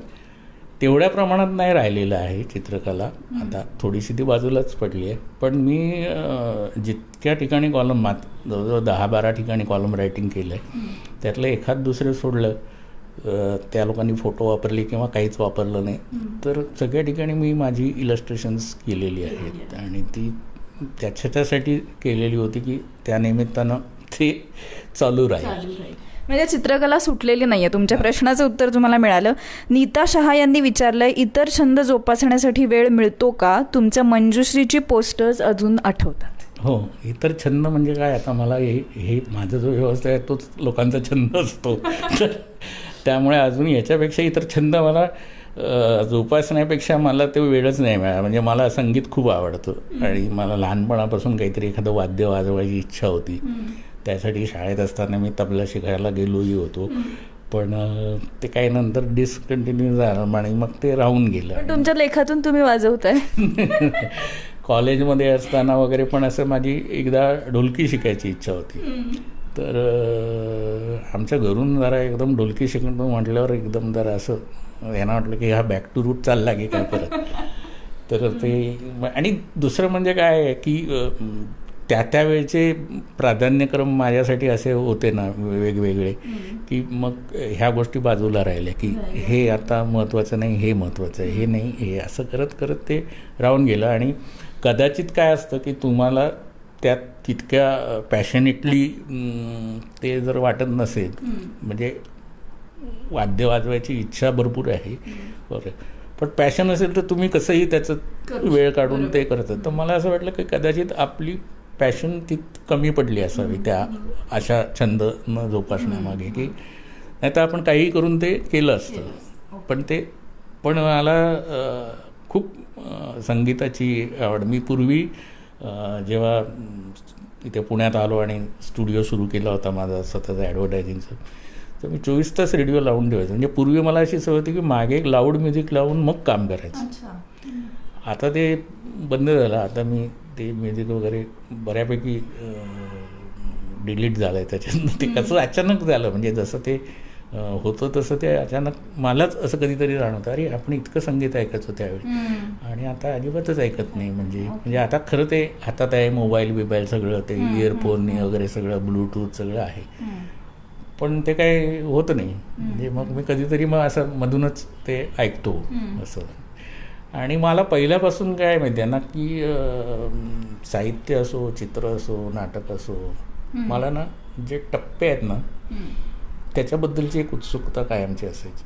म्हणजे आता कवितेमध्ये समजा नारायण सुर्वे हा एक टप्पा आहे, नंतर मग नामदेव डसा एक टप्पा असेल, त्याच्यापुढे अजून कोणी कवी टप्पा असेल, नाटकांमध्ये पण असे जे टप्पे आहेत, किंवा संगीतामध्ये. आता संगीतातलं खरं तर मला ओकाठोक कळत नाही, पंढरी हृदयनाथ मंगेशकरांचे प्रयोग किंवा कुमार गंधर्वांचे प्रयोग किंवा असे मी ऐकतो ना, नुसतं कानडे. किंवा आपण अलीकडे खूप चांगले चांगले सदर वर्तमानपत्रात ना, अलीकडे तो नरेंद्र भिडे पण लिहितो, किंवा त्याच्या आधी आशुतोष जावडेकर लिहित होता, किंवा खूप संगीतावर खूप लोक लिहितात, ती मग वाचतो. आणि त्याच्यातनं मला असे प्रयोग काय चालले, मला प्रत्यक्ष हे नसलं तरी म्हणजे भीमसेन जोशी आणि कुमार गंधर्वांमध्ये काय फरक आहे, मग तोच मला सत्यजित रे आणि ऋत्विक घटकमध्ये जाणवतो. तर मला नाही हे असे जे हे असतात ना टप्पे, ते अभ्यासायला किंवा ते निरखळ आवडतं. कारण मला असं वाटतं की ते एकदा केलं ना की तुम्ही 1-2 दशकं कव्हर करता. तुम्ही एकदा सत्यजित रे आणि घटक बघितलं ना की तुम्हाला त्यांचा जो काळ आहे त्या काळातलेच हे 2 प्रवाह कळतात. यांची एक शिस्त वेगळी आहे. तसंच भीमसेन जोशी आणि कुमार गंधर्व ह्याच्यात म्हणजे मी त्याच्यावर काय बोलायला तेवढा मोठा भाष्य नाही, पण जे मी वाचलं आहे त्यांच्याविषयी, त्या दोघांच्या विषयी, किंवा त्यांचं एकूण जे ऐकलेलं आहे त्याच्यातनं, आता एक बेसिकली चित्रकार असल्यामुळे टेक्स्चर आणि हे ते सगळं कळतं ना. तसं नाटककारामध्ये म्हणजे आळेकर असतील किंवा इलकुंजवार असतील किंवा आणखीन बाकी माया पिढीले फणसळकरपासून आणखीन बरेच बेळे पर्सन, तर ते फरक कळतात आणि टप्पे कळतात. तर ते मला ते जास्त महत्त्वाचे वाटतात, कारण ते टर्निंग पॉईंट असतात. आणि मला असं वाटतं की आपण आयुष्यामध्ये एक काम असं करायला पाहिजे की जे टर्निंग पॉईंटच्या आसपास तरी यायला पाहिजे, की त्यातनं काहीतरी वेगळं दिलं पाहिजे. रुटीन आहे तेच पुढे नेण्यात काही पॉईंट नाही. त्यामुळे मग ए.आर. रेहमान आवडतो, कारण काय होतं की त्याने काहीतरी केलेत प्रयोग पुढे. आता म्हणजे ए.आर. रेहमान विषयावर सुद्धा लोकांची विविध मतं असू शकतात, पण मला असं वाटलं की एक प्रयोगशीलता जी आहे किंवा गुलजार आहे, तर असं ह्या लेवलचं आहे. त्यामुळे छंद म्हणाल तर ह्याच पद्धतीचे छंद आहेत. कव्हरबद्दल आपलं आत्ता बोलणं झालं, तुम्ही चित्र काढता. आता गीताली ताई आपल्या संपादक त्यांनी लिहिलंय की संजय तुझा कव्हर अजून देखील आठवतं आणि पुन्हा मिळून साऱ्या जणीसाठी कव्हर करशील अशी प्रेमाची विनंती आहे. आणि कव्हर आणि आर्टिकल हे दोन्ही करावं असं म्हटलेलं आहे. आणि याच निमित्ताने मी ॲक्च्युली प्रेक्षकांना सांगेन की माझ्याकडे मिळून साऱ्या जणीचा हा अंक आहे, ऑगस्ट 1999चा अंक आहे, आणि याचं कव्हर सरांनी केलेलं आहे. मी तुम्हाला हे कव्हर दाखवते आधी. असं हे कव्हर आहे, आणि सरांकडून समजून घेऊयात आपण की नेमकं यामागचा त्यांचा काय थॉट होता. ह्याच्यामध्ये मधाचं पोळ आहे आणि ते फुटलं आणि सगळ्या माश्या बाहेर आल्यात, असं तरी काय असं दिसतंय. तर याचा काय कॉन्सेप्ट आहे? काय ते हा मला वाटतं दशवार्षिक अंक होता, आणि विद्यार्थ्यांनी खास फोन केला होता मला की संजय आमचा दशवार्षिक अंक आहे, त्याचं मुखपृष्ठ तू करावं. तर मग ठीक आहे म्हटलं. आणि मग माझा थॉट त्याच्यामध्ये की मिळून सारजणी म्हणजे मिळून मधाच्या पोळ्यामध्ये जशा मधमाशा ह्या एक आपलं कॉन्ट्रीब्युशन देत असतात, आणि त्यातनं एक ते असं वेचून ते आणत असतात, आणि त्यातनं तो जो एक त्यांचा सगळा जो एक ज्याला एकत्रित असा एफर्ट आणि काउंट, म्हणजे त्याला काय त्या श्रमांना पण काही हे नाही आहे, परिश्रम जे आहेत, आणि ते वेचून चांगलं जे आहे ते वेचून आणण्याचं आणि ते साठवायचं, आणि ते आणि त्याच्यात त्या सगळ्यांचे मिळून जो आहे त्या मिळून साऱ्याजणी मधमाशा ज्या आहेत. अच्छा, असं तो आहे. किती चांगला थॉट आहे आज आपल्याला. आणि तो अंक देखील आम्ही काढून ठेवला होता की तुम्हाला तो दाखवता येईल. पुढे मला विचारायचं आहे की तुमचे जे सिनेमे आत्तापर्यंतचे किंवा नाटकं बघितली तर खूप सिरियस विषयांवरची थोडीफार अशी होती. म्हणजे सातच्यात घरात असेल, डोंबिवली फास्ट असेल, मी सिंधुताई सपकाळ असेल, विरुद्ध असेल, जुली असेल. त्यानंतर तुम्ही लय भारी सारखा चित्रपटाचे डायलॉग रायटिंग केलं आणि लय भारी हा चित्रपट खूप चालला, आपल्या सगळ्यांना माहिती. आणि त्याचा डायलॉग होता आपला हात भारी, आपला सगळंच लय भारी वगैरे असे डायलॉग्स. तर हे ट्रान्सफॉर्मेशन कसं इतक्या सिरियसपासून ते लय भारीपर्यंत? ॲक्च्युली ट्रान्सफॉर्मेशनपेक्षा काय होतं की फार पूर्वी कांचन नायक आमचे जे मित्र अलीकडेच गेले दिग्दर्शक, ते अनेकदा आमची चर्चा चालायची. तेही सिनेमासाठी काही ना काही त्यांचे निर्माते आणि यांची बोलणी चालायची. पण अनेकदा ते मला असं काही विचारायचे नाही. तर मी त्यांना म्हणाले की तुम्ही मला का नाही संधी देत लिहायला? तर ते मला काय म्हणाले की तू जा बाज नाही, हा तू या बाजात नाही. तर म्हटलं असं नाही, मी कमर्शियल आर्टचं शिक्षण घेतलं आहे. म्हणजे मी साबण पण जाहिरात करतो आणि मी सोशल मेसेजची पण जाहिरात करतो. सो मी दोन्ही करू शकतो. तर ते म्हणाले हे मला माहिती नव्हतं पण मी लक्षात ठेवीन आणि मी तुला कधीतरी देईन. पण त्यांचं माझ्यावर एक ऑब्जेक्शन म्हणा किंवा त्यांचं एक निरीक्षण म्हणा, त्यांचं असं म्हणणं होतं की तू लिहितोच छान पण तू फिक्शनमध्ये यायला पाहिजेस. कारण सिनेमाला फिक्शन लागतं किंवा नाटकाला सुद्धा फिक्शन लागतं. तुझ्या नाटकामध्ये सुद्धा विचार असतो पण मग तो विचारच होतो. फिक्शन त्यात काही वेळा लेस असतं किंवा कमी असतं. तर तू फिक्शनकडे आलास तर जरा काहीतरी वेगळं हे येईल. आणि लयभारीच्या वेळी कसं होतं की तो एक आउट अँड आउट ज्यांना म्हणतं कमर्शियल गणितं हे करून सिनेमा करायचं असं ठरलेलं होतं. आणि निशिकांत कामत म्हणजे ज्याच्याबरोबर मी डोंबिवली फास्ट केला, तर त्यांच्यासाठी पण हा वेगळा अनुभव असेल ना असा चित्रपट करणं. त्यांना तर सुरुवातीला काही सुधारतच नव्हतं. बरं ते कसं झालं होतं की रितेश देशमुख आणि शालिनी ठाकरे वगैरे अशी जी सगळी मंडळी होती यांचा एक जो मैत्रीचा दबाव होता त्याच्याखाली ते नाही म्हणू नाही शकले त्यांना. आणि त्यांना खूप म्हणजे पटकथे लेवलवरच आमचे खूप वर्ष गेलं पटकथा लिहिता. पटकथेत माझा काही सहभाग नव्हता पण मी त्या मिटिंग्सना असायचं कारण डायलॉग मला लिहायचे होते. तर शेवटी मी त्याचा आत्म्याची कोंडी फोडली निशिकांच्या. त्याला असं म्हटलं एक काम करतो, तू असं समज की आपण हा cinema tribute to Manmohan Desai करतोय. ओके. आणि हा सिनेमा करायचा. आपण मनमोहन देसाईंचे सिनेमा बघितले, अमर अकबर अँथनी, तो किती इलॉजिकल आहे. तर पण फिल्म मेकर म्हणून फिल्म म्हणून त्यातलं सगळं आपण मान्य केलं. तर तसं तू त्या डोंबिवली फास्ट, मुंबई मेरी जान वगैरे अशा ह्याच्यातनं बाहेर येईल. यू आर अ डिरेक्टर, तू हे पण करू शकतोस, ट्राय आउट करूया. नाही झालं तर आपली आपली वाट आहेच, ती काय आपल्याला कोणी तिथनं हाकलून देणार नाही आहे. मग तो जरा थोडा रिलॅक्स झाला. मग त्याला ते लक्षात आलं की मग तो त्या पद्धतीने त्या सिनेमाकडे बघायला लागला, त्या गोष्टीकडे तसं बघायला लागला. आणि मग ते त्यातली ते आता मला कळत नाही की या जाहीरपणे काही गोष्टी सांगायच्या. सांगा तुम्ही अगदी. त्या सगळ्या प्रोसेसमध्ये राज ठाकरेंचा पण थोडासा सहभाग होता. आणि त्यामुळे काही इनपुट्स जे होते ते त्यांचे होते आणि ते खूप चांगले होते. म्हणजे त्यावेळी असं मला पर्सनली जाणवलेलं होतं की एक राजकारणी राज ठाकरे वेगळे आणि सिनेमा लवर राजकारण वेगळे. आणि मग सिनेमा लवर म्हणून आम्ही काही गोष्टी नाकारल्या स्वीकारल्या तरी त्याला ते काही फार असं हे नव्हते करत. म्हणजे ते त्यावेळी राज ठाकरे नसायचे त्या अर्थात. ती जी विटेची संकल्पना आहे ना ही त्यांची आहे. अच्छा. की ते म्हणाले तो माऊली आहे, त्याचं शस्त्र वीट आहे आणि तो विठ्ठलाचा भक्त आहे.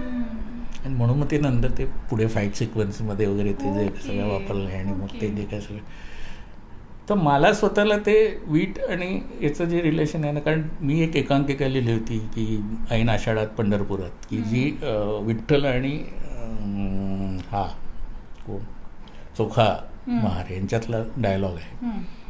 तर त्याच्यामध्ये विठ्ठलाशी तो कुठल्याही पद्धतीने बोलतो चोखा महार. तसंच याच्यात होतं की हा माऊली दारू प्यायल्यावर विठ्ठलाशी त्याच पद्धतीने रिॲक्ट होतो. तर ते मला इंटरेस्टिंग वाटलं होतं आणि त्यामुळे मग त्याच्यात ते त्या पद्धतीचे जे डायलॉग आहेत सगळे विठ्ठलाशी वगैरे ते बोलताना, तर मला ते इंटरेस्टिंग वाटलं की नुसतंच असं हे नाही आहे. बरं, त्याच्यात एक थॉट तो पण होता म्हणजे सुरुवातीला, म्हणजे आपण काही वेळा मला असं वाटतं की कमर्शियल सिनेमातनं काही वेळा आपण जे मेसेज देतो ना, तर ते असे सटली असतात, पण लोक काय करतात ते बघत नाहीत. लोक म्हणतात संजय पवार असं लिहित होते आणि आता असं लिहितात. आता त्यातला पहिलाच प्रसंग असा आहे की ती जी बाई आहे ती निपुत्रिक असल्याने तिला देवळात प्रवेश नाही. तर त्यावेळी तिचा नवरा असा भूमिका घेतो, माझ्या बायकोला जर प्रवेश मिळणार नसेल तर मीही देवळात येणार, आणि तो निघून जातो. तर हे म्हटलं तर सोशल मेसेज आहे ना, की एका गावचा जमीन मोठा प्रस्थ, की ज्याला एक पुजारी म्हणतो की तुझी बायको निपुत्रिक आहे तर ती देवळात येऊ शकत नाही, तर तो बायकोचा अपमान झाला आणि मग ती निघून जाते, त्यामुळे तो तिचा अपमान हा माझा अपमान समजून निघून जातो. तर मला असं वाटलं की ही जी सटलिटी आहे ना, म्हणजे तिथे कदाचित असंही होऊ शकलं असतं की त्यांनी बायकोला झापलं असतं किंवा काय असं देवाचं आता आहेत प्रथा तर तुला काय वगैरे वगैरे असं, किंवा त्या गुरुजीला काहीतरी 2 लाफेल दिले असते. त्याच्यातून पण एक संदेश कुठला तरी. मला असं वाटतं की अनेकदा ना ह्या जागा असतात तुमच्यासाठी आणि ह्या इथे मग तुम्ही त्याचा वापर करून घ्यायचा. तर असे त्यात छोटे छोटे खूप प्रसंग होते. तर टोटल कमर्शियल म्हणजे लय भारीसारखं जो सिनेमा ज्याला काय म्हणू आपण, की लोक ज्या पद्धतीने त्याच्याकडे बघतात किंवा कमर्शियल आहे तो आहेत, पण मला त्यातला हा विठ्ठल आणि माऊलीचा संवाद, त्याचं बेवारस असणं, त्याला आई म्हणजे आई नावाची जी इन्स्टिट्यूशन आहे त्याच्याबद्दल मग तो ज्या pद्धतीने रिॲक्ट होतो, ते असे खूप पॉईंट्स होते की जे मला इंटरेस्टिंग होते ॲज अ डायलॉग रायटर. आणि जे माझे थॉट मला त्यातनं पेरायला वाव होता. खूप इंटरेस्टिंग फॅक्ट कळाली आपल्याला की त्या विटेचा काय संदर्भ होता आणि राज ठाकरेंचा काय रोल होता, कदाचित आपल्याला समजलं नसतं, सरांनी सांगितलं. खूप प्रश्न येत आहेत, पण आपण शेवटच्या टप्प्यात आलोय. आता जे प्रश्न आहेत ते थोडेसे आपण थोडक्यामध्ये त्याची उत्तर आणि सगळे प्रश्न कव्हर करायचा मी प्रयत्न करते. धनंजय असं विचारतायत की जागतिक चित्रपटाची पटकथा आणि भारतीय सिनेमा याची पटकथा यामध्ये नेमकं काय फरक जाणवतो, तुम्ही थोडक्यात काही सांगू शकाल? आपल्याकडे काय झालं की आपल्याकडे चित्रपटाची सुरुवात म्हणजे आपल्या अगदी थोडक्यात सांगतो, पारंपरिक पद्धतीने जर बघायचं झालं तर आपल्याकडे ती ज्याला काय म्हणतात ते पाठांतर करून आपण जे आपल्याकडे मुखोद्गत करून आपण ज्ञान दिलं. कारण इम्प्रोव्हायझेशन होत नाही स्क्रिप्टमध्ये. जाती व्यवस्थेमध्ये काय होतं की सगळ्यांना ज्ञान द्यायचं नाही, त्याच्यामुळे ते पाठ करून तो दुसऱ्याला द्यायचा, मग तो असं हे होतं. पुढे ते जातीव्यवस्थेचा भाग सोडा, परंतु आपल्याकडे चित्रपट, त्याच्यामुळे कसं झालं की नाटकांवर प्रभाव जो होता तो कीर्तन आणि तमाशाचा होता सुरुवातीच्या सगळ्या, आणि त्याच्यामुळे आपल्याकडे स्टोरी टेलिंग ह्याला खूप महत्त्व होतं, गोष्ट सांगणे.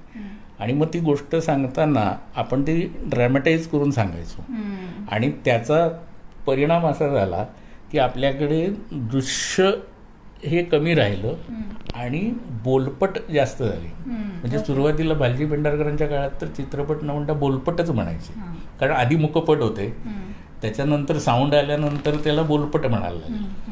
तर बोलपट म्हणजे मराठी चित्रपट आजही बोलपटच असतो, म्हणजे त्याच्यात किलोने डायलॉग्स असतात.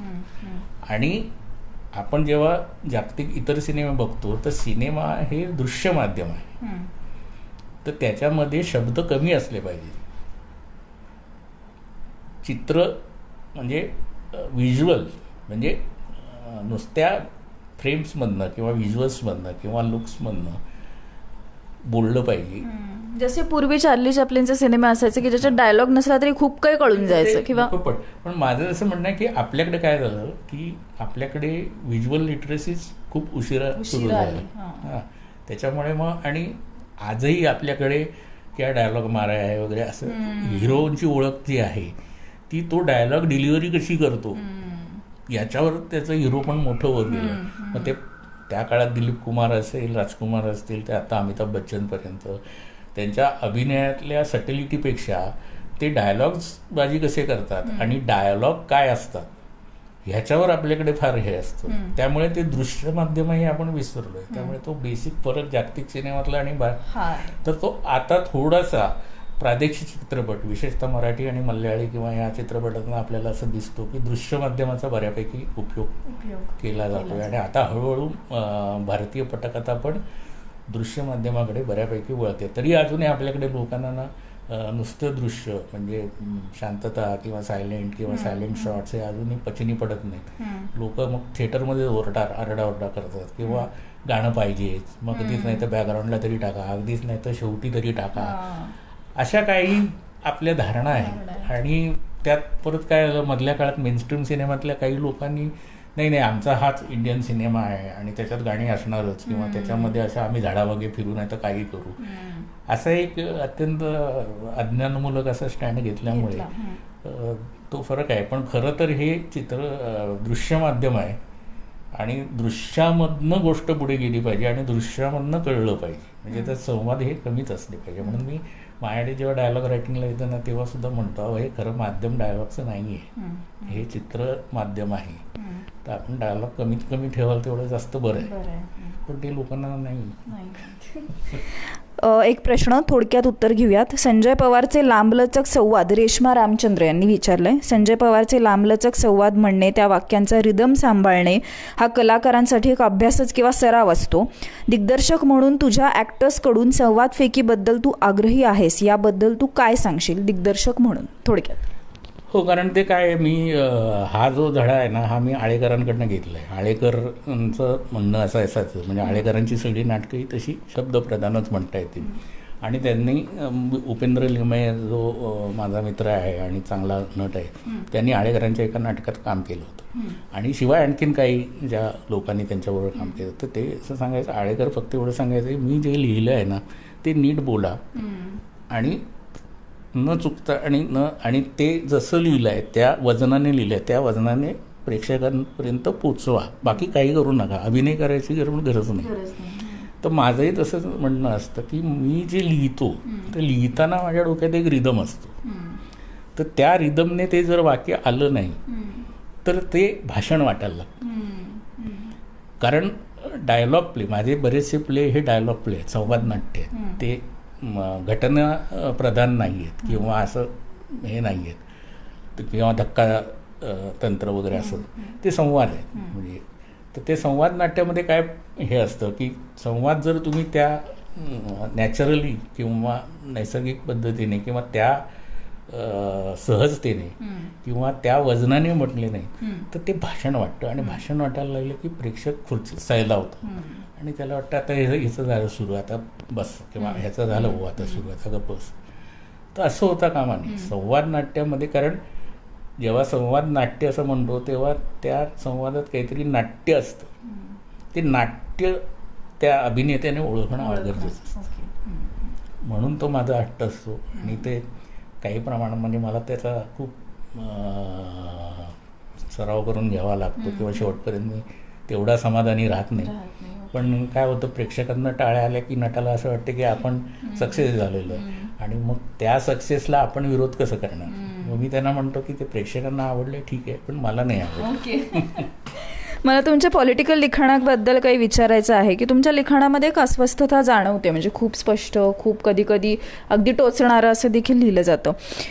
सध्याच्या काळात जर आपण बघितलं तर खूप गोष्टी होत आहेत. पेट्रोलच्या किमती वाढलेल्या आहेत, विचार स्वातंत्र्यावर कुठेतरी गदा येते असं म्हटलं जाते. 2020ची सुरुवातच आंदोलनांनी झाली. NRC असेल, त्यानंतर जामिया आणि JNUवरचा हल्ला असेल, अजून पण पकडलं गेलं नाही आहे. या सगळ्या गोष्टी होत आहेत. पूर्वीचा काळ असा होता जेव्हा पेट्रोल थोडंही वाढलं तरी चॅनल सरकारला धारेवर धरायची, पण आजकाल कुठेतरी होताना दिसत नाही आहे. एकतर चॅनलची विश्वासार्हता आता गेली आहे का, आणि दुसरा प्रश्न असंही म्हटलं जातं की जगण्याचा संघर्ष सध्या इतका अवघड झाला आहे की सामान्य माणसाला जाऊन कुठेतरी टीका करणं, आंदोलन करणं हे तो विसरून गेलाय. असं कुठे चित्र बदलताना दिसतंय?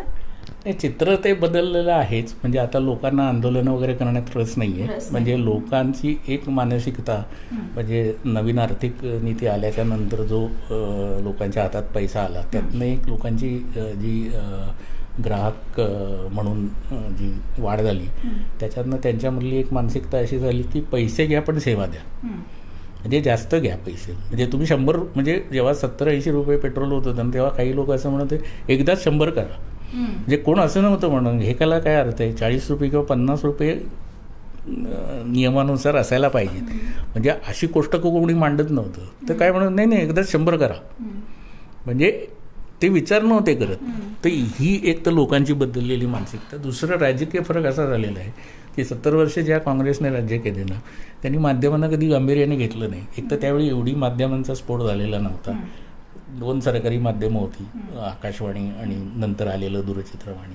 आणि वर्तमानपत्र जी होती त्यांना काँग्रेस राजवटीमध्ये फारसं ते लोक महत्त्व देत नव्हते. म्हणजे की ठीक आहे, काय कोणी किती अग्रलेख लिहत किंवा काही लिहत काय करायचं, त्यांना त्यांचं मतदार आणि त्यांच्या बाकीच्या गोष्टी याबद्दल खात्री असायची.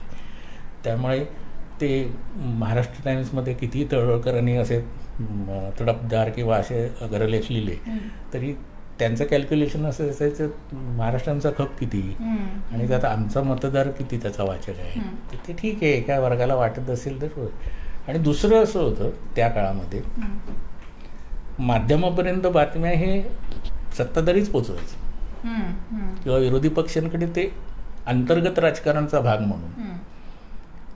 म्हणजे तुम्ही काँग्रेसच्या काळात जेवढे घोटाळे किंवा ज्या काही अगदी सुरुवातीपासून, आता म्हणजे मनमोहन सिंग किंवा त्या काळातलं नाही मी म्हणत आहे, अगदी सुरुवातीपासून एक सूत्र नावाचा, एक सोर्स नावाचा जो प्रकार पत्रकारांकडे असायचा आणि तो ह्या बातम्या त्यांना द्यायचा. म्हणजे हे आपण सिंहासन सिनेमामध्ये पण आपल्याला दिसतं.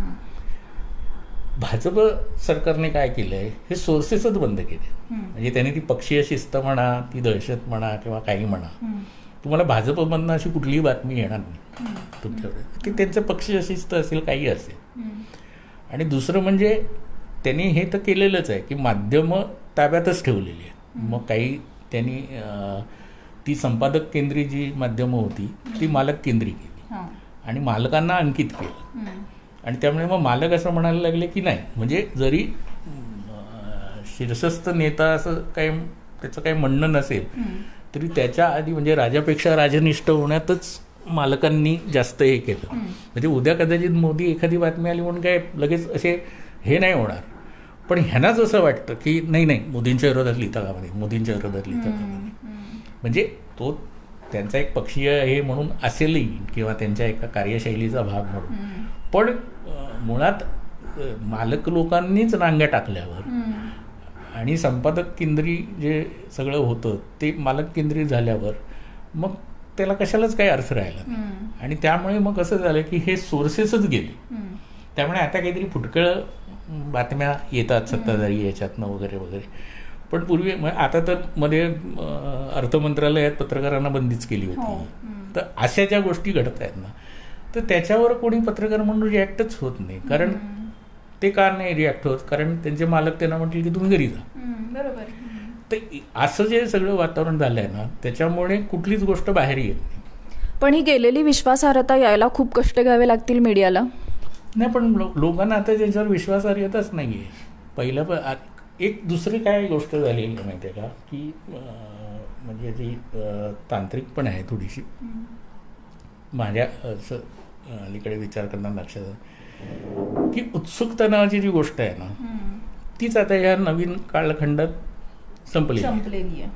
म्हणजे मी ना पूर्वी जेव्हा हे न्यूज चॅनल नवीन आले ना तेव्हा अगदी ते 6चं बातमीपत्र म्हणजे 6 5-7 ते टेलिव्हिजन लावून बघून राहायचं आणि ते पहिलं ठळक बातमी आपली चुकता कामा नये असं मला वाटायचं वगैरे. असं आता मला हळूहळू असं लक्षात आलं आहे की कुठलीच गोष्ट अशी राहिलेली नाही आहे की जी परत बघता येणार नाही. म्हणजे पूर्वी कसं वर्तमानपत्र 24 तासांनी यायचं, त्यामुळे उद्यापर्यंत धीर धरायला लागायचं. ह्या जेव्हा न्यूज चॅनल्स आले तेव्हा ते पहिल्यांदा ब्रेकिंग न्यूज आणि तासाच्या बातम्या, तर ते नाविन्य होतं. नंतर असं लक्षात आलं हे 24 तास चालवायचं ते यांना तो लूप लावावा लागतो आणि मग त्याच बातम्या किंवा तेच. आणि आता तर गेल्या ह्याच्या डिजिटल क्रांतीनंतर मग ते यूट्यूबवर आता ही जी काही लाईव्ह आहे हे आता 5 वाजता जे बघणार नाहीत त्यांना काय आयुष्यात ते बघायला मिळालं नाही असं होणार नाही, त्यांना ते दुसरीकडे बघायला उपलब्ध होणार. त्यामुळे एक ती जी उत्सुकता नावाची गोष्ट असते ना तीच नष्ट झाली. त्यामुळे लोकांना असं झालं ठीक आहे बघू नंतर किंवा असं करू. आणि त्यामुळे बातमी मागची जी उत्सुकता आहे ना हे आत्ता तेवढंच काहीतरी मोठं दगड पडल्यासारखं झाल्याशिवाय लोकांना काही असं इथे उमटत नाही. म्हणजे लोकांना असं काही हे राहिलं आणि त्यांना असं होतं ना की इथे नाही तर मोबाईलवर कुठेतरी काहीतरी आपल्याला कळेल ह्याच्यातनं त्याच्यातनं म्हणजे आता ते एकच एक सोर्स किंवा त्या सोर्ससाठी जाऊन कान नाक डोळे असं ताणून बघा असं काही उरलेलं नाही. आणि त्यामुळे विश्वासार्हता आणि त्यांना असं कळलेलं आहे की आता कसं झालं की हळूहळू सगळ्याच गोष्टी ओपन होत गेल्यामुळे त्या ओपननेसमध्ये अनेक गोष्टी उघड झाल्या आणि मग त्यांना पण आता लोकांना कळायला लागलं की याच्यामागे काय काय असतं काय नाही असतं. सो लोकांची तशी उत्सुकता गेलेली आणि त्यामुळे माध्यमांच्या विश्वासार्हतेचा जो काय भाग आहे ना तो तसाही लोकांना काही वाटत नाही. लोक आता ज्याला काय आपापल्या परसेप्शनने बातमी बघतात. म्हणजे मला काय आज बाबा तर माझ्या 10वीत मुलगा 10वीत आहे त्याचा निकाल आहे त्याची डेट काय कळते का तर तेवढं मी बघेन. किंवा मला काय बाबा आज ते हे कोर्टात राम मंदिराची तारीख आहे माझा तो इंटरेस्ट आहे तर मी ते बघतो. बाकी ते कितपत काय विश्वासार्हता ठेवली आहे काय झालं आहे काय नाही. कारण लोक हे विसरले की अण्णा आंदोलन आणि त्या काळातल्या सगळ्या ज्या बातम्या आणि घोटाळे आणि सरकारचं त्यावेळेच्या पत्रकारांचं असलेलं काम आणि त्यावेळी माध्यमांनी निभावलेली भूमिका आणि आता तीच माध्यमं अशा पद्धतीने वागत आहेत ते ह्याच्यावर कोणी क्वेश्चनच करत नाही. आणि ते क्वेश्चन करत नाही त्याचं आपण जे सुरुवातीला जे बोललो की ते भारतीय जनता पार्टीने गेल्या काही वर्षामध्ये ज्या सुनियोजित पद्धतीने आपल्या राजकीय अजेंडा राबवत इथपर्यंत आणला आणि त्याच्यातनं त्यांनी जे सत्ता मिळवली म्हणजे ती एकदाच नाही म्हणजे एकदा फ्लूक झाला असता दुसऱ्यांदाही जेव्हा त्याने मिळवली तेव्हा ते किती सुसंघटितपणे ह्या गोष्टी करत आहे. आणि ते म्हणजे असं नाही झालं की बाबा लक्ष केलं. म्हणजे एक साधी गोष्ट सांगतो तुम्हाला. जेव्हा 2019चं मतदान संपलं आणि निकाल लागायच्या आधी जी प्रेस कॉन्फरन्स झाली आणि त्याच्यामध्ये नरेंद्र मोदी उपस्थित होते आणि शाह पण ब्रीफ करत होते आणि मग पत्रकारांना वाटलं आज मोदी बोलतील. मोदी बोलले नाही. त्यांनी अमित शहाना अध्यक्ष बोलतील असं. हां पण तेव्हा त्यांनी एक गोष्ट सांगितली की ते म्हणे आम्ही कुठलीच गोष्ट सहज म्हणून किंवा झाली अशीच असं म्हणून करत नाही. आमच्या प्रत्येक गोष्टीच्या मागे कार्यकारण भाव असतो. आणि म्हणून त्यांनी उदाहरण दिलं की मी 300 काय 200 सभा केल्या काय ते एकही सभा रद्द झाली नाही. एकही माझ्या प्रकृतीत काही बिघाड झाला नाही. म्हणजे ती काळजी घेणं. ह्याच्याशिवाय ते म्हणाले पहिली सभा मी अमुक एक ठिकाणी घेतली होती आणि शेवटची सभा तमुक एक ठिकाणी घेतली होती. आता तुम्हाला असं वाटेल की काय हे बाबा हां इथनं सुरुवात करायची आणि इथे शेवट असं नाही होतं. पहिली सभा घेतली कारण त्याचं कारण त्या ठिकाणाचं महत्त्व हे होतं त्या ठिकाणाचा संदर्भ हा आहे आणि शेवटची सभा मी जिथे घेतली तो आदिवासी विभागाचा होता आणि तिथला पहिला जो आदिवासी स्वातंत्र्य सैनिक होता त्याचा काहीतरी अमुक तमुक होता म्हणून ती शेवटची सभा तिथे घेतली. सो हे आम्ही सांगत बसत नाही पण आमच्या हे डोक्यात असतं. सो इतक्या बारीक प्लॅनिंग इतकं सुनियंत्रित पद्धतीने आणि म्हणून काय म्हणतात ना त्याला की ते असं ज्याला म्हणतात ना की एकही दगड असा सोडत नाही की बाबा ठीक आहे यांचं काही महत्त्व नाही तर सोडून द्या असं नाही करत ते. नाही तो महत्त्वाचा आहे. एक विरोधक असला तरी तो जर सारखा बोंबलत असेल तर त्याच्याकडे लक्ष दिलं पाहिजे आणि त्याचा विरोध तरी कमी केला पाहिजे. मग काय आता ते सामदामदंड नीती वगैरे ते जाऊ दे, ते काय सगळेच राजकीय पक्ष करतात.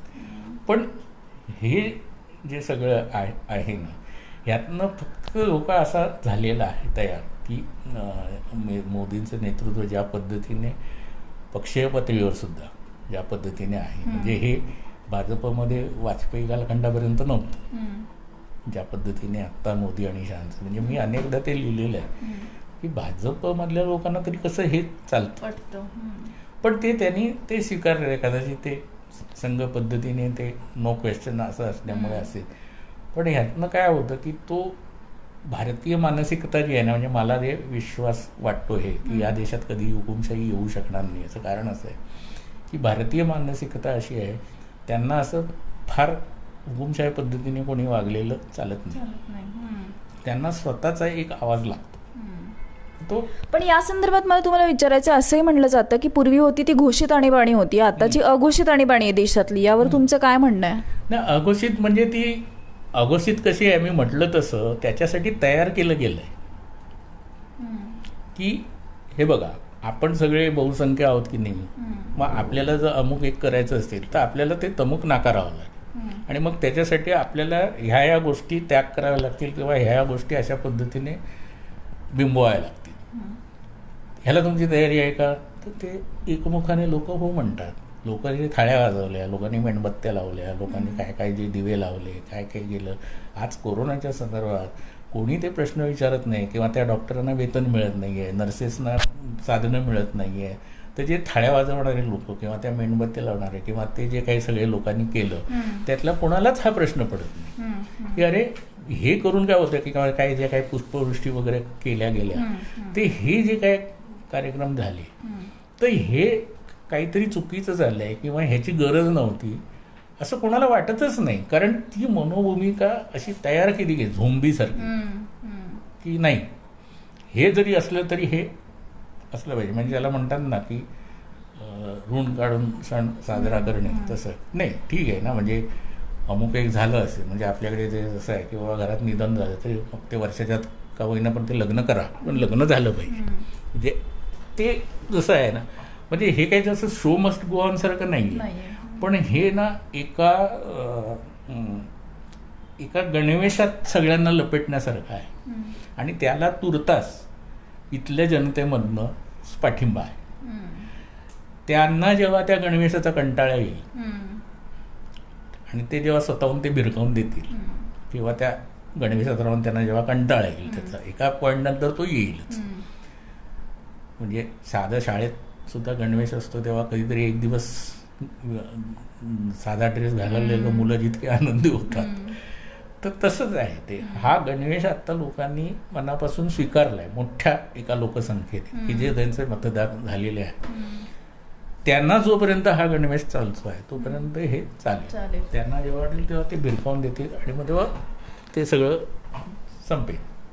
थोडक्यात तुमचे विचार, आजचा तरुण बघितल्यावर तुम्हाला काय वाटतं? या तरुणासाठी काय महत्त्वाचं आहे? माझ्या देशामध्ये जगातला सगळ्यात उंच पुतळा आहे, याच्यामध्ये तो आनंदी आहे. राम मंदिर बनलं, याच्यात तो आनंदी आहे का? नोकऱ्या नाही आहेत, हे त्याचे प्रश्न आहेत. काय नेमकं तो कसा बघतोय? मी मगाशी म्हणालो ना तसं की प्रत्येकाचं आता परसेप्शन बदललेलं आहे.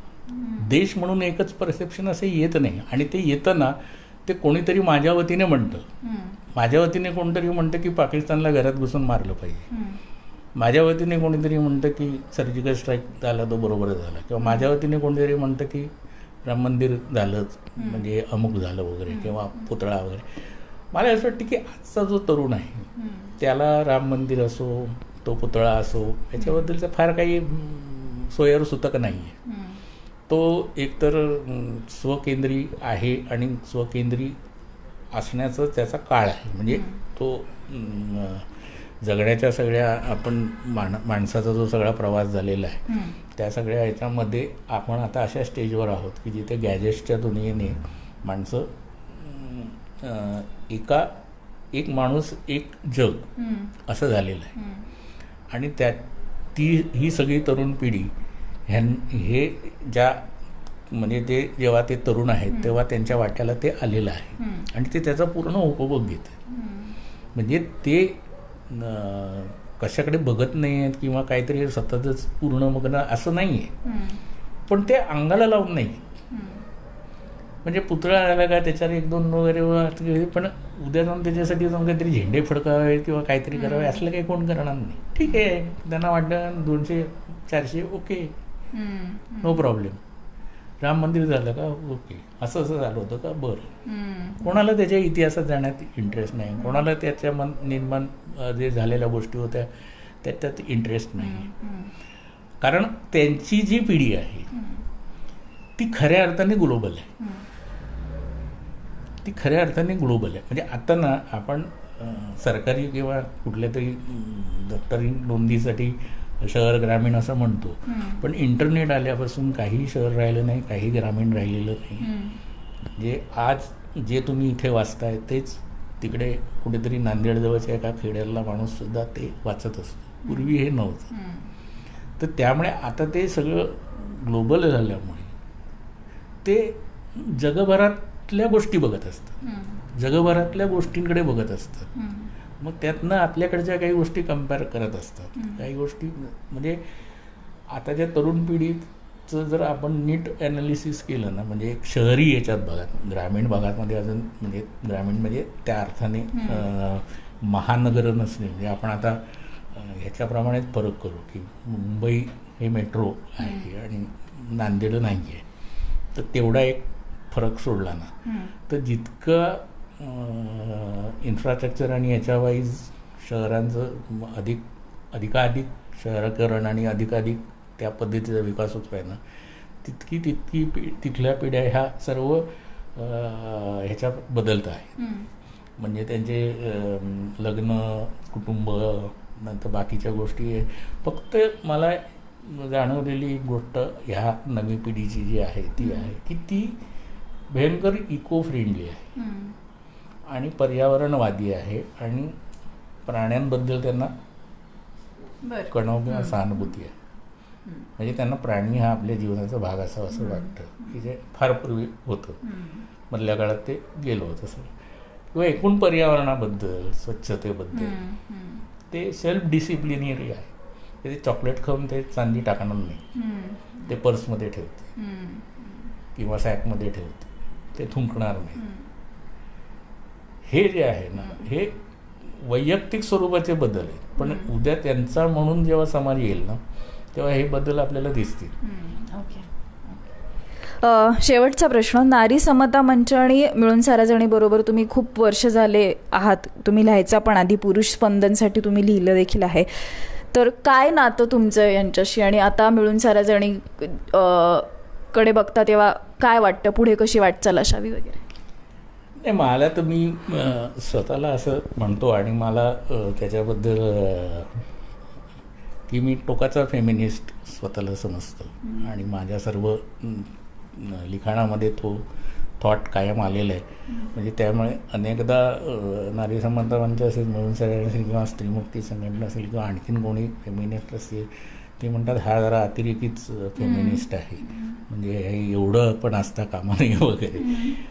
तर मुळामध्ये काय आहे, स्त्री प्रश्नावर जेवढे लोक म्हणून काम करतात, अगदी NGO पासून किंवा त्या सगळ्याच्या, नारी समता मंचामध्ये तर आम्ही एक मुवमेंटच चालवली होती. म्हणजे ते मंजुश्री सारडा असेल किंवा शैला लाटकर असेल किंवा त्यातनं पुढे जे काही लिगल एड सेंटर असतील किंवा पुढे जितक्या काही त्याच्यातनं वेगवेगळे उपक्रम सगळे हे झाले किंवा आणि मिळून साऱ्याजणी, तर मला असं वाटतं त्याचं महत्त्व एक ह्यासाठी आहे की ज्या काळामध्ये मराठीतली नियतकालिकाची परंपरा आता जवळपास संपल्यात जमा आहे, अशावेळी जी काही थोडीशी नियतकालिका परिवर्तनाचा वाटसरू किंवा मिळून साऱ्याजणी किंवा अशी जी काही चालू आहे, तर ते महत्त्व खूप आहे. म्हणजे आणि काय आहे की महिलांसाठी म्हणून जी पूर्वी एक माहेर, मेनका किंवा अशा पद्धतीची जी एक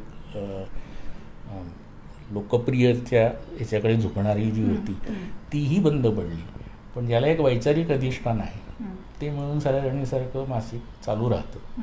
हा मला असं वाटतं एक चांगला आश्वासक बदल आहे आणि मला असं वाटतं की तो तसाच राहावा. आणि त्याच्यामध्ये तो आता त्याच्यामध्ये काय मला अशी अपेक्षा आहे की आताच्या ज्या स्त्रिया आहेत, म्हणजे माझं हे नेहमी म्हणणं आहे की आपल्याकडे ना सुधारणा ह्या वरून खाली होतात.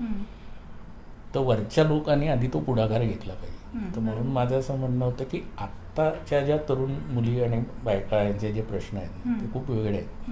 म्हणजे ते नोकरी धंद्यातले असतील, रिलेशनशिपमधले असतील, बाकीचे असतील, कुटुंब संस्थेतले असतील, सिंगल पेरेंटिंग असेल, हे असतील, असे जे विषय आहेत ना की जे अजूनही आपण ते परिघाबाहेर ठेवलेले आहे, त्या विषयांवर पण विचारमंथन व्हायला पाहिजे. काय होतं आपल्याकडे थोडंसं ते नाही म्हटलं तरी एक अंतर्गत असं सेन्सॉरशिप आपल्यालाच येते आपल्या वाचकांच्या किंवा एकूण सध्याचं जे तुम्ही मगाशी वातावरण म्हणलं ट्रोलिंग आणि याच्यामध्ये, की आपण काही विषय असे जरा बाजूला ठेवतो. किंवा आता LGBT असेल, ट्रान्सजेंडर असतील, किंवा हे जे विषय आता मोठ्या प्रमाणावर हे आणि ते जागतिक स्तरावर फेमिनिस्ट मुवमेंटशी जोडलेले आहेत. तर मग असे विषयही इथून पुढच्या काळात यायला पाहिजे. कारण आतापर्यंत मिळून सगळ्यांनी कसं होतं की जे किर्लोस्कर स्त्रीच्या काळामध्ये विद्यार्थ्यांनी जे ह्या पद्धतीने त्या मध्यमवर्गीय मिडल क्लास गृहिणीला ज्या पद्धतीने थोडं गौरी देशपांडे शिकव, सानिया शिकव असं करत मिळून सगळ्यांपर्यंत घेऊन आल्या त्या. तर आता त्याच्या पुढचे टप्पे आपण गाठायला पाहिजे असं मला वाटतं.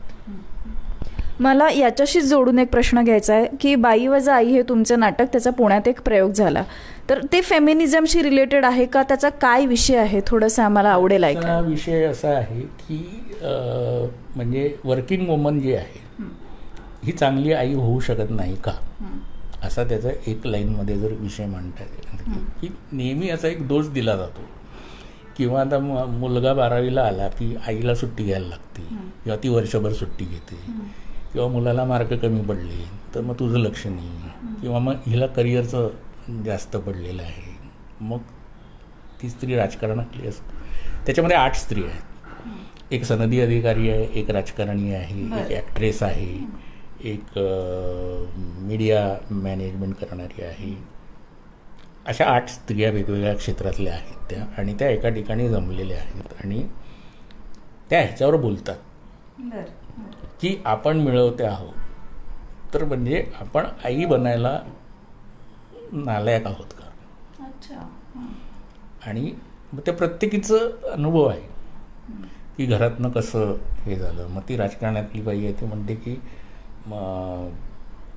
माझा नवरा पण पार्ट टाईम राजकारण करतो वगैरे, पण जेव्हा पहिल्या मुलानंतर मी 3 वर्ष गॅप घेतला आणि त्याच्यानंतर मुलगी झाली तर ते तिला पाळणाघरात ठेवायचं म्हटल्यावरच बोंबाबोंब सुरू झाली. मग असं तसं, आणि मग सासूपासून सगळ्यांनी हे केलं ते केलं, पण तरी पण मी ते केलं दोघांना पाळणाघरात ठेवून वगैरे.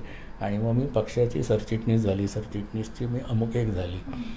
तर 2 वर्षाची गॅप घेऊन राजकीय क्षेत्रामध्ये पक्षामध्ये हे एक स्थान मिळवलं, तर ह्याचं कौतुक नाही आलं. तर कौतुक काय झालं, तर माझी जी 1 वर्षाची मुलगी आहे ती आईशिवाय राहते आणि गोड हसते. म्हणजे बाईकडे पाहण्याचा दृष्टिकोन एकूणच, म्हणजे कौतुक तिचं की आईशिवाय राहते हो पोर, म्हणजे असं. पण म्हणजे मी हे जे केलं ह्याचं काहीच नाही. तर असे त्या प्रत्येकीच्या हे आहेत की बाबा, आणि त्यांचं असं म्हणणं आहे की आम्हाला डबल इंजिन लावावं लागतं. म्हणजे आम्ही बाहेर कमवतो याचा अर्थ घरात आल्यावर कुकर लावावाच लागतो. म्हणजे त्यातली एक बँकेतली आहे ती म्हणते आजही माझ्या नवऱ्याला गरम पोळीच लागते आणि सकाळची भाजी संध्याकाळी चालत नाही. म्हणजे अगदी डे टू डे लाईफ मधले जे बायकांचे प्रश्न आहेत ती म्हणते की मला असं कळत नाही की मी हे सगळं, म्हणजे बँक सुटली की मग त्या भाजीवालीकडे जा, ती भाजी घे, घरी येऊन ती कर, मग यांना ते गरम वाढ, किंवा मग दुसरं, हे सगळं मुकाटपणे मी सोसलं. हे योग्य होतं का माझी चूक झाली, अशी तिची एक वेगळी घुसमट आहे की आपण हे स्वीकारलं हे चांगलं की वाईट. कारण क्रेडिट कशाचंच नाही. बरोबर. म्हणजे बँकेत जे काही मी असिस्टंट मॅनेजरपर्यंत गेले किंवा काय, पण मला हे नाही चुकलं. मला दोन्ही मुलींचा डबा करून, यांचा डबा करून, माझ्या डबा ते करून जायचं, आणि पुन्हा सगळं सकाळची भाजी संध्याकाळी नको, अमुक नको, गरम पाहिजे. आणि म्हणे मी कुठे 2 दिवस गेले, म्हणे आता मी इथे आले या पार्टीला, तर 2 दिवसाचा स्वयंपाक करून फ्रीजमध्ये ठेवून राहिली. सो ही जे सगळी आहे ना त्याच्यावर आहे की बाई वजा आहे. म्हणजे बाईतनं आई वजा केली की ती संपते का. आणि खूप मग सुंदर विषय आहे आणि मग म्हणजे. त्यात एक गृहिणी आहे पूर्णवेळ, मग तिचं एक वेगळं सगळं म्हणजे ज्या असतात ना अशा पूर्णवेळ गृहिणी, त्यांना ह्या मिळवत्यांबद्दल एक प्रकारची असूया असते. मग त्या त्यांच्याबद्दल बऱ्याच गॉसिप पसरतात. हे काय बाबा फिरतात, यांना काय मजा आहे, यांचं काय बाबा, यांना काय हे नाही ते नाही.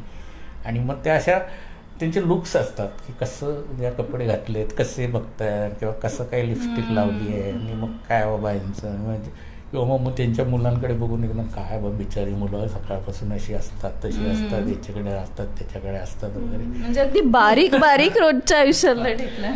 तर ते जे सगळं आहे ना, आणि मग त्याच्यावर एक प्राध्यापिका आहे, तिचं पण PhDच्या वेळी मुलाचा कसं, आणि मग प्राध्यापक असलेलंच नवऱ्याची कशी वागणूक वगैरे असं. तर म्हणजे आई पण हे आम्ही स्वीकारलेलंच आहे.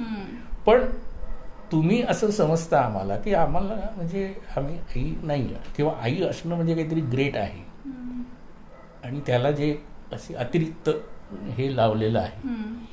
आणि मग वडिलांचा म्हणून काही भाग असतो की नाही त्याच्यात, का सगळं आईशीच संबंधित आहे.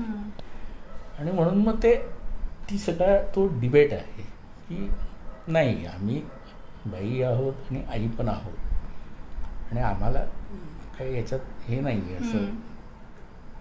तर ते असं थोडं ते आणखीन एक उपकथन आहे. पण बेसिकली मिळवती बाई जी आहे तिच्याकडे जे लोक असं बघतात की ती आई म्हणून कमी पडते, आणि किंवा तिला आई आणि तिचं करिअर ह्याच्यामध्ये, आणि मी सगळ्या त्या ज्या कॅरेक्टर्स आहेत ना ह्या मदर्स घेतल्या. ओके. एकच आहे की ती नाही आहे. म्हणजे रिअल लाईफमध्ये देखील त्या अशाच घेतल्यात तुम्ही? म्हणजे त्या ह्याच्यातल्या नाही, त्यातल्या आहेत काही मदर्स. पण माझं म्हणजे काय होतं की त्या ज्या प्रोफेशनमध्ये आहेत त्या प्रोफेशनमध्ये असून सुद्धा त्यांनी लग्न केलेलं आहे, त्यांना मुलं आहेत, आणि ते दोन्ही जबाबदाऱ्या. Okay okay. म्हणजे त्यात जी एक सेक्रेटरी लेवलची बाई आहे ती तर असं म्हणते की 12 कोटीचा महाराष्ट्र मी हँडल करते. त्याच्याबद्दल कोण काही बोलत नाही, पण माझ्या मुलाकडे काहीतरी दुर्लक्ष झालं की लगेच म्हणतात ती कसली आई, तू कसली आई. अरे पण मग मी 12 कोटी महाराष्ट्राचे प्रश्न बघते ॲज अ सचिव म्हणून. उद्या मी कदाचित मुख्य सचिव होणार आहे, तर मला एक माझा मुलगा नाही सांभाळता येणार, किंवा तो उद्या तुम्ही माझ्यासाठी सांभाळला तर काय फरक पडतो. तेच म्हटलं मी, रिअल लाईफ मधला जो स्ट्रगल आहे तो अगदी बारीक बारीक टिपलेला आहे याच्यामधलं. आणि खूप इंटरेस्टिंग नाटक असेल. याचा पुण्यात एक प्रयोग झालेला आहे, आणि पुढे कधी प्रयोग आता होईल हे सगळं तर लॉकडाऊन कोविडचा संपल्यावर होईल कदाचित. शेवटचा मला तुम्हाला प्रश्न विचारायचा, स्क्रीन प्ले रायटिंग, डिरेक्शन, नाटक, फिल्म्स, आता पुढे काय करायचंय, कशा पद्धतीने तुम्ही ठरवलंय की पुढे काय करायचंय? नाही, मला एक सिनेमा डिरेक्ट करायचा आहे. म्हणजे अनेक वर्ष मी ते प्रयत्न करतोय, पण मला कोणी निर्माता मिळत नाही, आणि निर्माता मिळणे सध्याच्या काळात फार कठीण गोष्ट आहे. बरं, मला कसं आहे की मला दिग्दर्शक म्हणून करिअर करायचं वगैरे अशातला काही भाग नाही आहे. मला नाटकामध्ये सुद्धा जी नाटकं मला वाटली ती मी डिरेक्ट केली. ठस्त असेल किंवा हे आता बाई वाजा आई असेल, तसं मला म्हणजे माझ्यासमोर ना त्या बाबतीतला आदर्श गुलजारांचा आहे. गुलजारांनी अनेकांसाठी गीतलेखन आणि कथा संवाद लेखन केलं आहे, पण त्यांना जे विषय वाटले ते त्यांनी स्वतः डिरेक्ट केले. तर मला तसं करायचं आहे की मला काही विषय असे वाटतात की जे आपण डिरेक्ट करावे आणि आपण एक सिनेमा करावा. पण मला असं काही डिरेक्टर म्हणून करिअर किंवा मी आता ओळख डिरेक्टर म्हणून राहिली चांगलंच आहे, पण असं हे नाही. आता मी जी ह्याच्या आधी राज्य नाट्य स्पर्धेत सुद्धा काही जी 2 नाटकं बसवली किंवा आता ही जी बसवली, तर मला डिरेक्टर हे मी, कारण मला असं वाटलं की तो जो थॉट आहे ना तो जितका मला तीव्रतेने जाणवतो तेवढ्या तीव्रतेने दिग्दर्शकाला तो नाही जाणवणार, आणि तो कदाचित त्यात बदल करेल. ते चांगले असतील, ते अगदी परफेक्ट नाटक असेल, पण मला ते परफेक्ट नकोच आहे, मला ते इम्परफेक्ट पाहिजे. आणि म्हणून मग तो माझा हट्ट असतो की नाही, मग ते मीच दिग्दर्शित करेन. म्हणजे जसं आपण गुलजार यांची वाट पाहतो की बाबा कधी येईल, कुठल्या कॉम्पिटिशन मध्ये नाही, काही नाही, पण खूप सुंदर काहीतरी. म्हणजे हे एक उदाहरण म्हणून देते, काही तुलनात्मक हे नाही आहे की बाबा त्यांना जेव्हा असं वाटलं की आपण एक सिनेमा करावा, मग तो मेरे अपने असेल, आणखीन कुठला असेल, ते कदाचित तेच गोष्ट दुसऱ्या दिग्दर्शकाला देऊ शकले असते, की बाबा घे तू, हे माझी चांगली कथा पटकथा आहे, तू कर. पण नाही, त्यांनी जे सिनेमे केलेले ना ते असं जाणवते की त्याला तो गुलजार टचची गरज होती. ते कदाचित दुसऱ्या दिग्दर्शकांनी कदाचित आहे त्याच्यापेक्षाही चांगले पण झाले असते कदाचित, पण तो जो एक गुलजार टच आहे ना तो त्यात अख्खा थॉट आहे. म्हणजे तो गुलजार आपल्याला दिसतात त्याच्यात संपूर्ण. मग त्याच्यातली गाणी असतील, प्रसंग असतील, संवाद असतील, तर असं होतं की आपल्याला असं वाटतं की आपण इन टोटल समोर यायला पाहिजे. तसं म्हणून तेवढंच एक आहे. एक तासापेक्षा जास्त वेळ झाला आपण गप्पा मारतोय आणि सर तुम्ही आलात, खूप छान गप्पा झाल्या. खरं तर माझे प्रश्न खूप होते आणि प्रेक्षकांकडून पण प्रश्न खूप आले, त्यामुळे मला काही प्रश्न खूप फास्ट घ्यावे लागले. सरांचं उत्तर झाल्यावर मी लगेच पुढचा प्रश्न घेत होते, कारण आपल्याकडे वेळेची मर्यादा होती आणि खूप प्रश्न होते त्यामुळे. पण सर खूप छान गप्पा झाल्या आणि तुमचं काम खूप वेगवेगळं आहे, इतक्या क्षेत्रामधलं आहे, त्यामुळे देखील आम्हाला वेगवेगळे प्रश्न घेता आले. आज आपण मिसा गप्पांच्या भाग 4 इथेच थांबतोय. पुढच्या आठवड्यामध्ये अजून कोणी एक नवीन गेस्ट असेल, अशाच गप्पा मारूया. तुम्ही असेच या, तुमचे प्रश्न घेऊन या आणि छान गप्पा होतील. आज तुम्ही आलात त्याबद्दल धन्यवाद. आपण इथेच थांबतोय. नमस्कार.